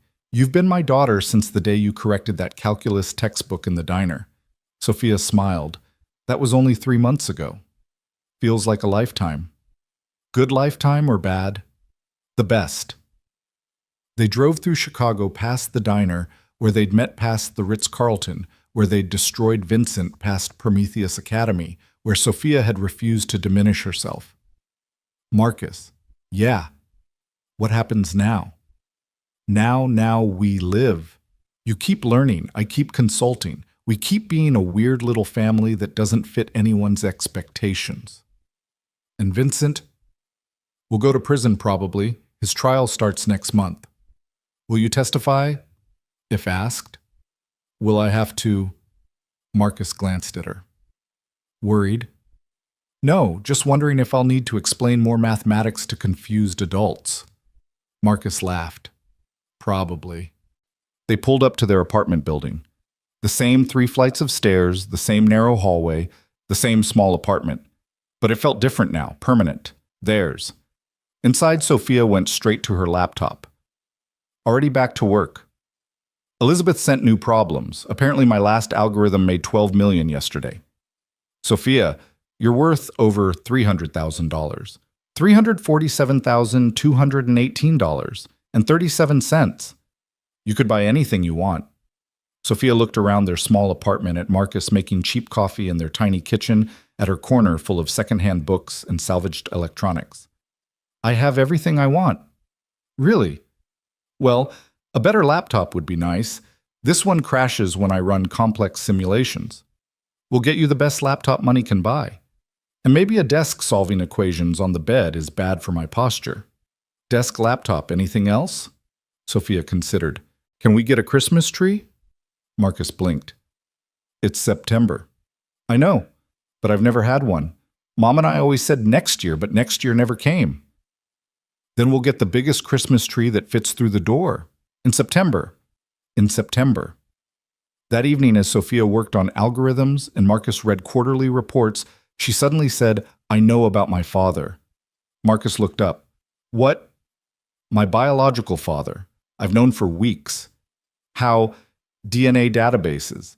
I uploaded my genetic information from a home test kit Elizabeth gave me. She didn't look up from her screen. His name is David Chen. He's a physics professor at Caltech. Married 2 kids. Sophia. He doesn't know I exist. Mom never told him she was pregnant. She was 17. He was her tutor. It was inappropriate, probably illegal. She protected him by disappearing. Marcus moved to sit beside her. Do you want to contact him? No. Are you sure? Sophia finally looked up. He's my biological father. You're my dad. There's a difference. Marcus felt his throat tighten. Sophia, don't get emotional. It's just fact. He contributed DNA. You contribute everything else. Still, if you ever want to know him. I know everything I need to. He's brilliant, published papers on quantum mechanics. I inherited his mathematical ability, but he's also married with a family who doesn't know I exist. Contacting him would destroy lives for no benefit. Your benefit? I have you. That's benefit enough.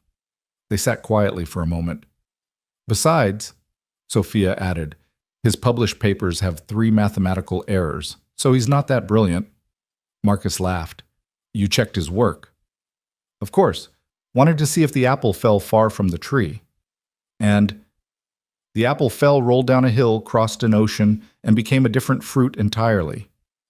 A better fruit. Sophia smiled. A weirder fruit. But weird is good.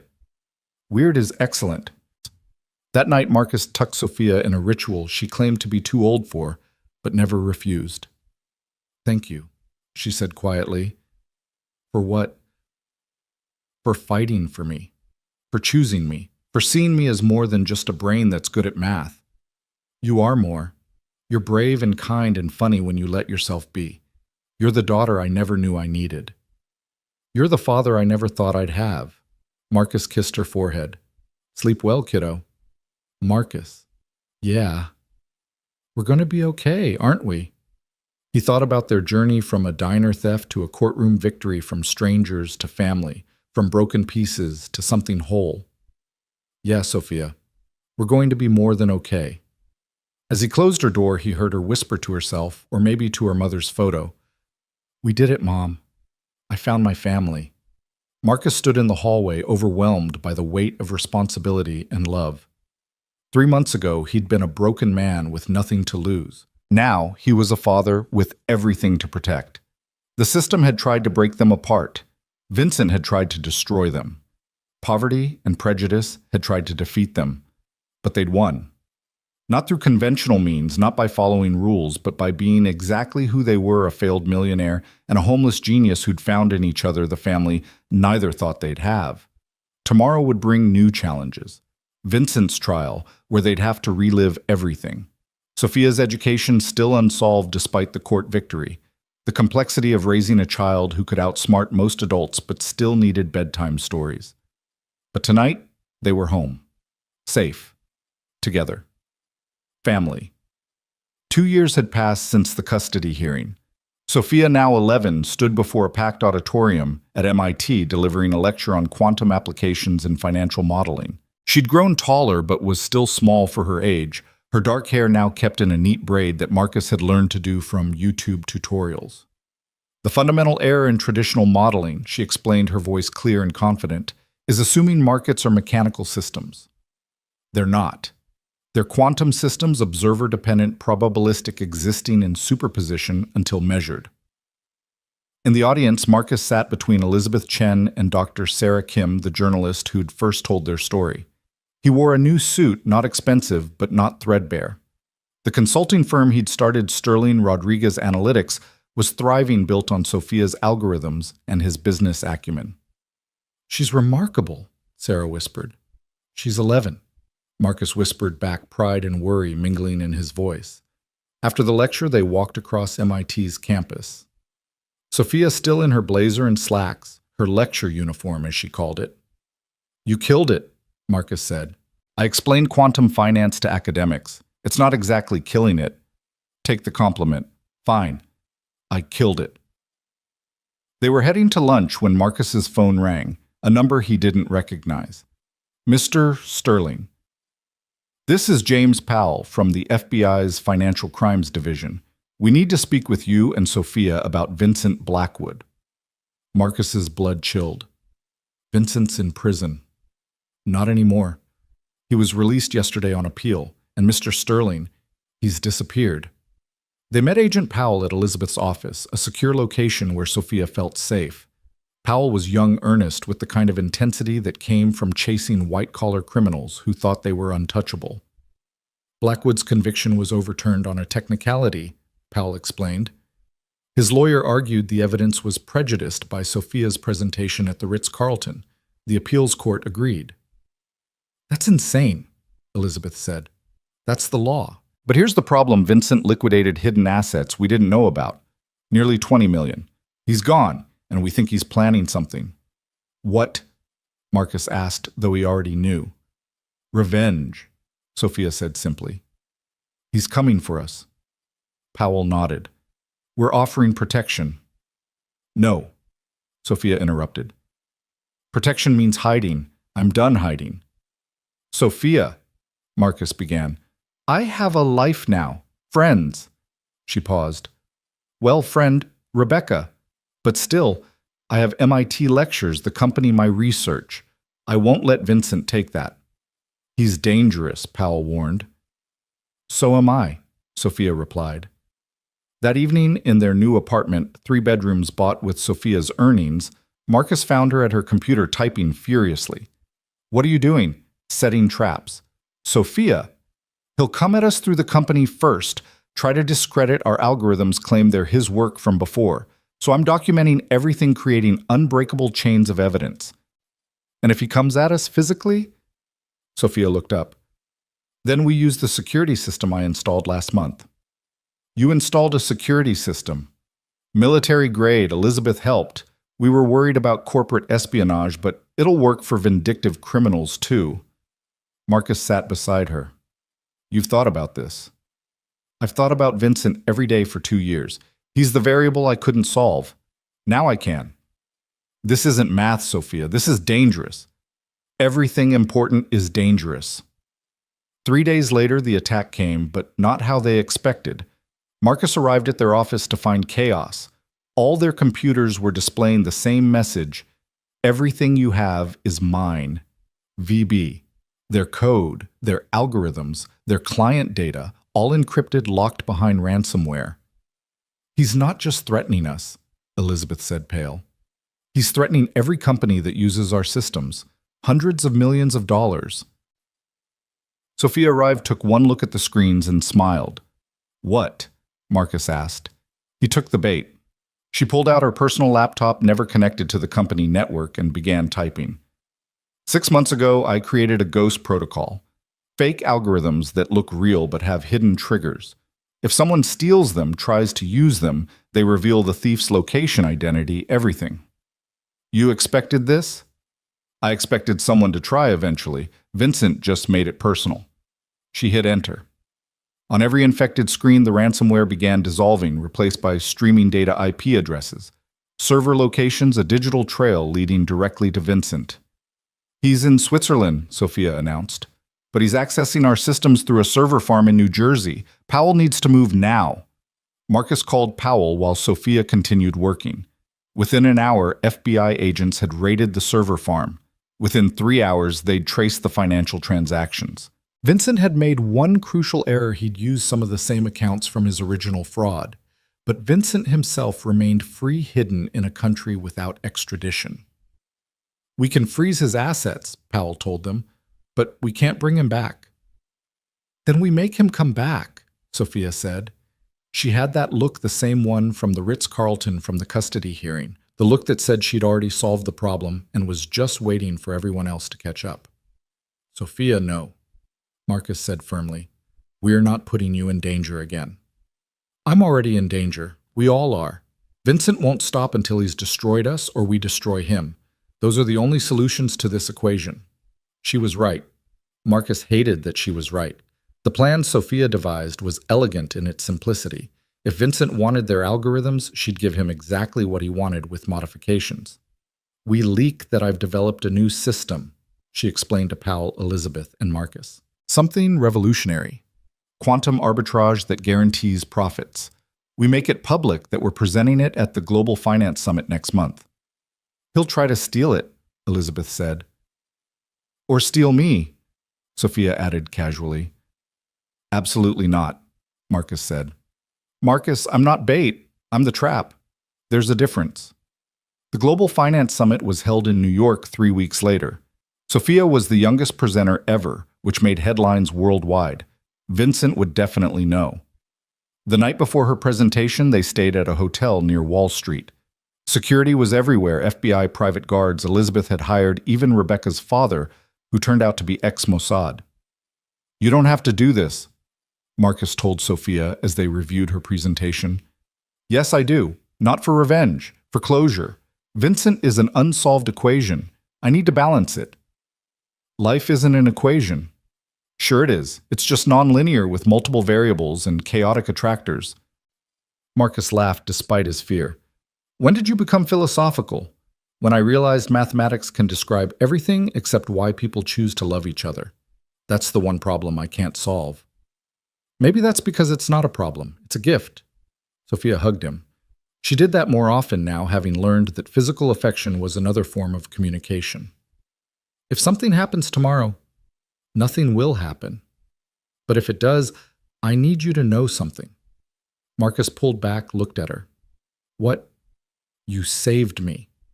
Not from poverty or homelessness, from becoming like Vincent. I have his same hunger, his same ruthlessness, but you taught me to use it for good. That's why I call you Dad now, not Marcus, Dad, because that's what you are." Marcus's eyes filled with tears. "Sophia, don't cry. We have work to do." The presentation hall was packed. 500 of the world's top financial minds, all waiting to see what the 11-year-old genius had created. Sophia took the stage looking impossibly young but utterly composed. "2 years ago," she began, "I exposed a $50 million fraud with basic mathematics. Today I'm going to show you something more complex. A system that predicts market movements with 97% accuracy." Gasps rippled through the audience. She began her presentation, equations flowing across massive screens. It was brilliant, revolutionary, and completely fake, though only she and Marcus knew that. Halfway through, the lights flickered, then died. Emergency lighting kicked in, casting everything in red. Sophia continued, as if nothing had happened, but Marcus saw her hand move to her pocket where she'd hidden a panic button. "Technical difficulties," someone announced. "Please remain seated." But Marcus was already moving, pushing through the crowd toward the stage. He knew, felt it in his bones, Vincent was here. He found Vincent in the technical booth downloading Sophia's presentation from the main computer. "Hello, Marcus." Vincent looked older, harder. Prison and revenge had carved lines into his face. "It's over, Vincent." "No, it's just beginning. I'm going to take everything, your company, your reputation, and your little genius. She'll work for me or I'll destroy her." "She's 11 years old. She's a weapon. You just never had the vision to use her properly. She's a child. She's a resource, like you were before you became useless." Marcus lunged at him, but Vincent was ready, pulling a knife. They struggled, crashing into equipment. The blade caught Marcus's arm, sending hot pain through him. Then Sophia's voice came through the speakers, not from the stage, from everywhere. "Mr. Blackwood, You're being watched by 800 cameras right now. FBI agents are converging on your location. You have 45 seconds to surrender. Vincent froze. Oh, Sophia continued. And that algorithm you're stealing, it's designed to fail catastrophically when used for illegal purposes. Check your Swiss accounts. Vincent pulled out his phone, his face going white as he saw his hidden millions evaporating transferred to the victims of his original fraud. You little bitch. I'm 11, Sophia's voice said calmly, and I just beat you. Again. FBI agents flooded the booth. Vincent was arrested this time with no technicalities to save him. Attempting to kidnap a minor assault with a deadly weapon, cyber terrorism, he'd face decades in prison. Marcus, bleeding but standing, found Sophia on the stage. She ran to him, her composure finally cracking. Your arm. It's fine. Are you okay? I was so scared. You didn't sound scared. I'm good at pretending now. You taught me that too sometimes. Bravery is just fear that doesn't quit. The paramedics bandaged Marcus's arm while Powell took their statements. The summit was canceled, but nobody seemed to mind. They'd witnessed something better than a presentation justice in real time. That night back in Chicago, they sat in their apartment eating Chinese takeout. Sophia had been quiet since leaving New York. What's wrong? Marcus asked. I'm like him. Vincent. I could be him. No. Yes, I have the same abilities, the same instincts. I could manipulate markets, destroy companies, take whatever I wanted. The only difference is choice. That's a big difference. But what if I make the wrong choice someday? Marcus set down his chopsticks. You know what the difference really is between you and Vincent? What? He never asked that question. He never worried about becoming evil. You do. That worry, that self-awareness, that's what keeps you good. Sophia considered this. So being afraid of becoming bad is what keeps me good. Being aware that you have a choice, and choosing good even when bad would be easier. Bad would be more profitable. But good lets you sleep at night. I have insomnia. About math problems, not moral ones. Sophia smiled. True. A week later, they stood in a different courtroom. Vincent's sentencing. He got 25 years, no possibility of parole for 15. As they led him away, he looked at Sophia with such hatred that Marcus stepped between them. But Sophia stepped around Marcus, meeting Vincent's eyes.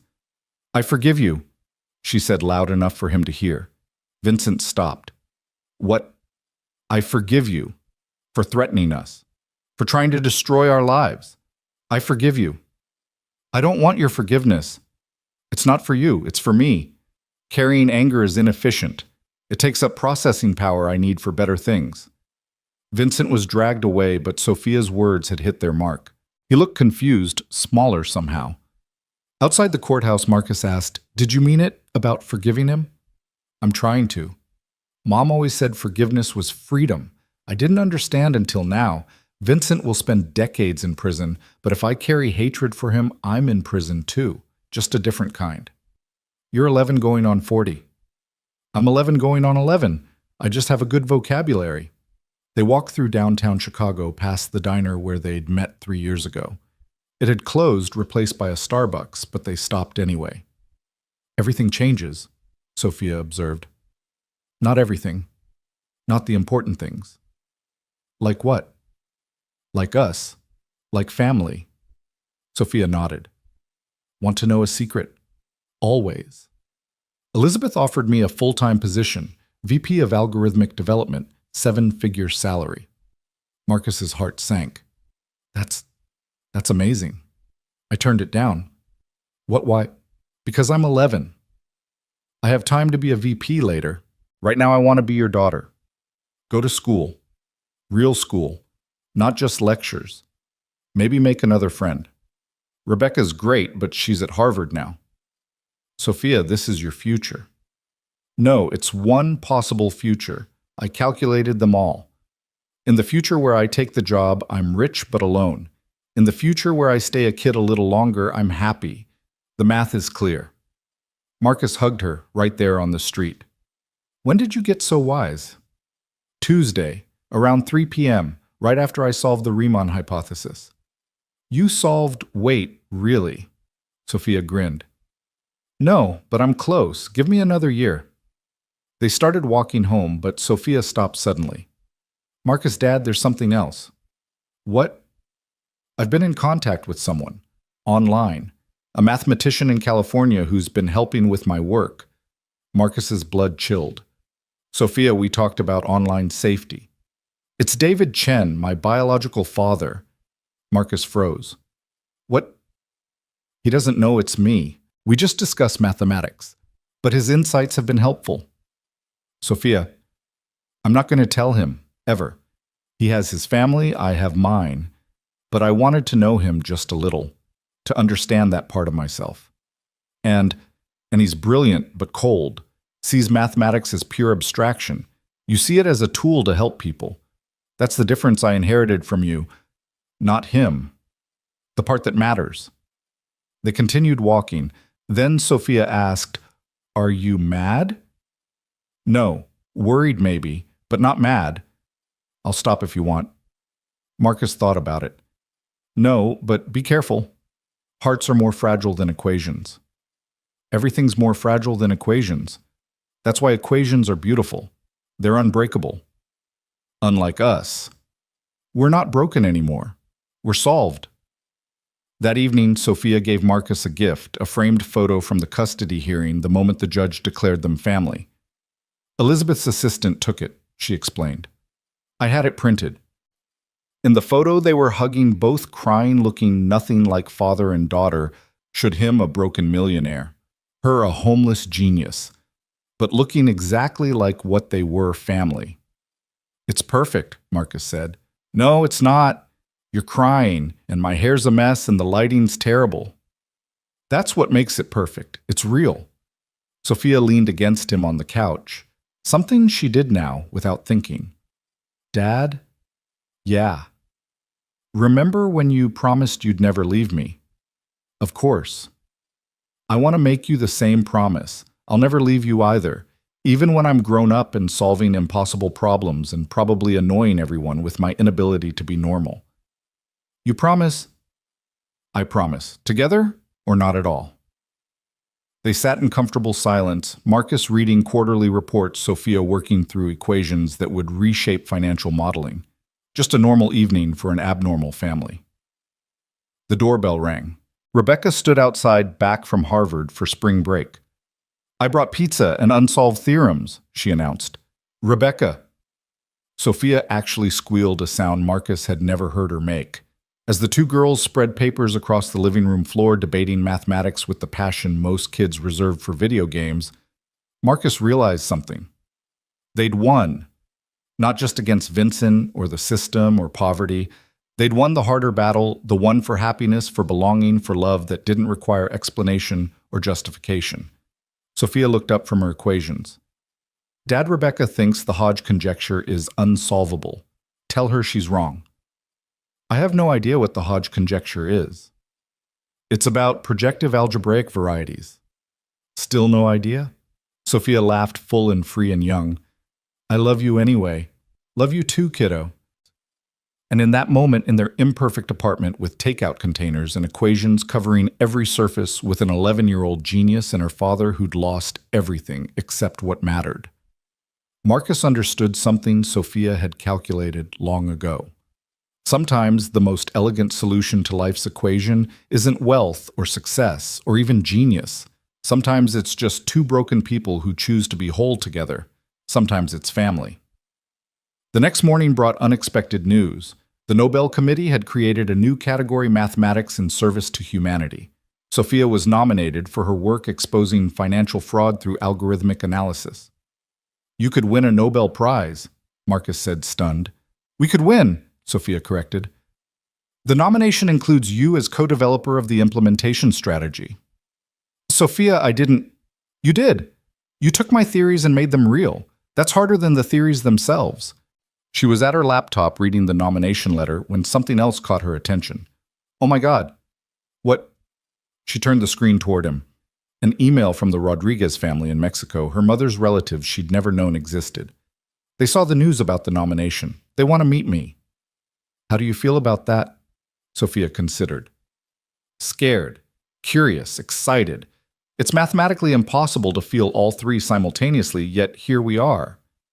Want to go together? Of course together.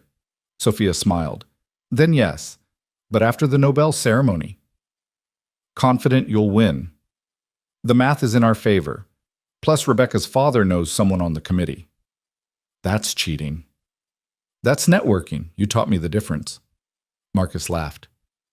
I've created a monster. You've created a daughter. The monster part was already there. That afternoon, they visited Elena Rodriguez's grave. They went monthly now, bringing fresh flowers and updates. Hi, Mom, Sophia said, arranging the roses. We might win a Nobel Prize. Marcus says it's my achievement, but really, it's ours, yours, mine, and his. You gave me life and love. Marcus gave me structure and safety. Together, you gave me everything. She traced her mother's name on the stone. I found your family. Your sister Maria sent photos. I look just like you at my age. She says you were brilliant too, but chose love over career. She says you never regretted it. Wind rustled through the cemetery trees. I'm choosing both love and career. Marcus says I can have everything if I'm willing to work for it. I think you'd like him. He's nothing like you describe fathers being. He's present and patient and only occasionally embarrassing. Hey, Marcus protested gently.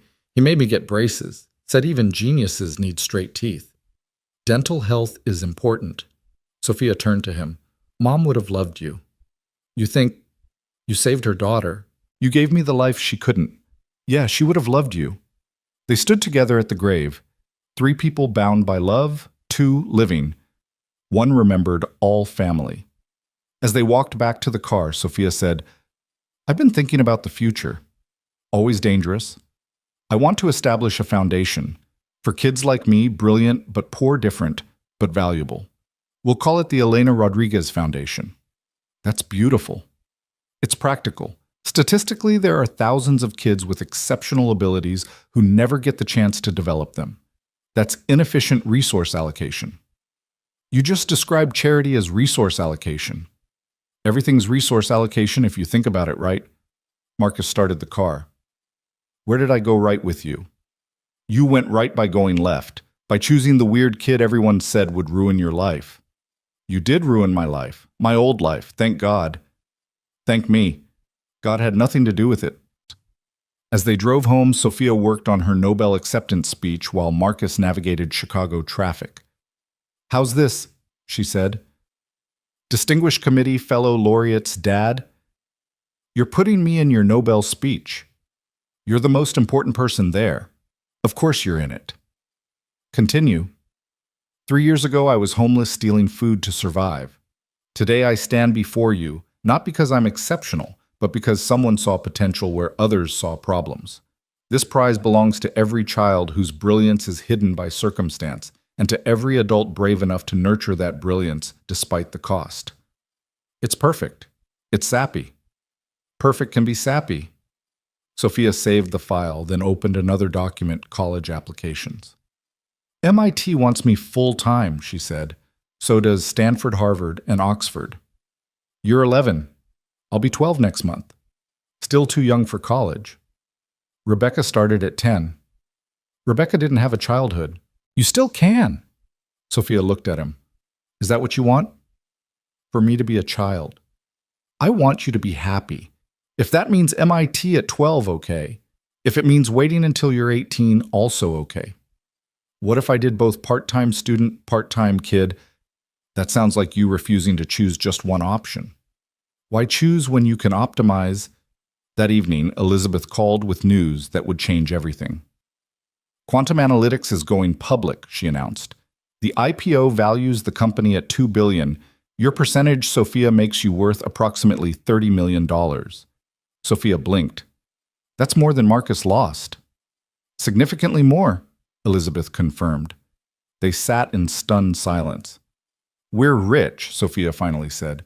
You're rich, Marcus corrected. It's your algorithm. Our wealth, our family, everything is ours. She pulled up real estate listings. We could buy a mansion. Do you want a mansion? Not really. Maybe just a house with a yard. And a better computer and a library. Definitely a library. That's all. And maybe we can pay for other kids to go to Prometheus Academy. Kids like I was who are brilliant but can't afford it. Now you're thinking. Sophia closed the laptop. Money's weird. 3 years ago, we had nothing but each other. Now we'll have millions. But the other part, having each other, that's still the only part that matters. Money just makes the rest easier. No, Sophia said thoughtfully. Money makes some things easier and other things harder. But love stays exactly the same level of complicated no matter how much money you have. When did you become a philosopher? Thursday, around 2 p.m., right after I proved P equals NP. You didn't prove, I know, but someday I will. And when I do, you'll be there, won't you? Always. Even if I stay weird. Especially if you stay weird. Even if I never learn to be normal. Normal is overrated.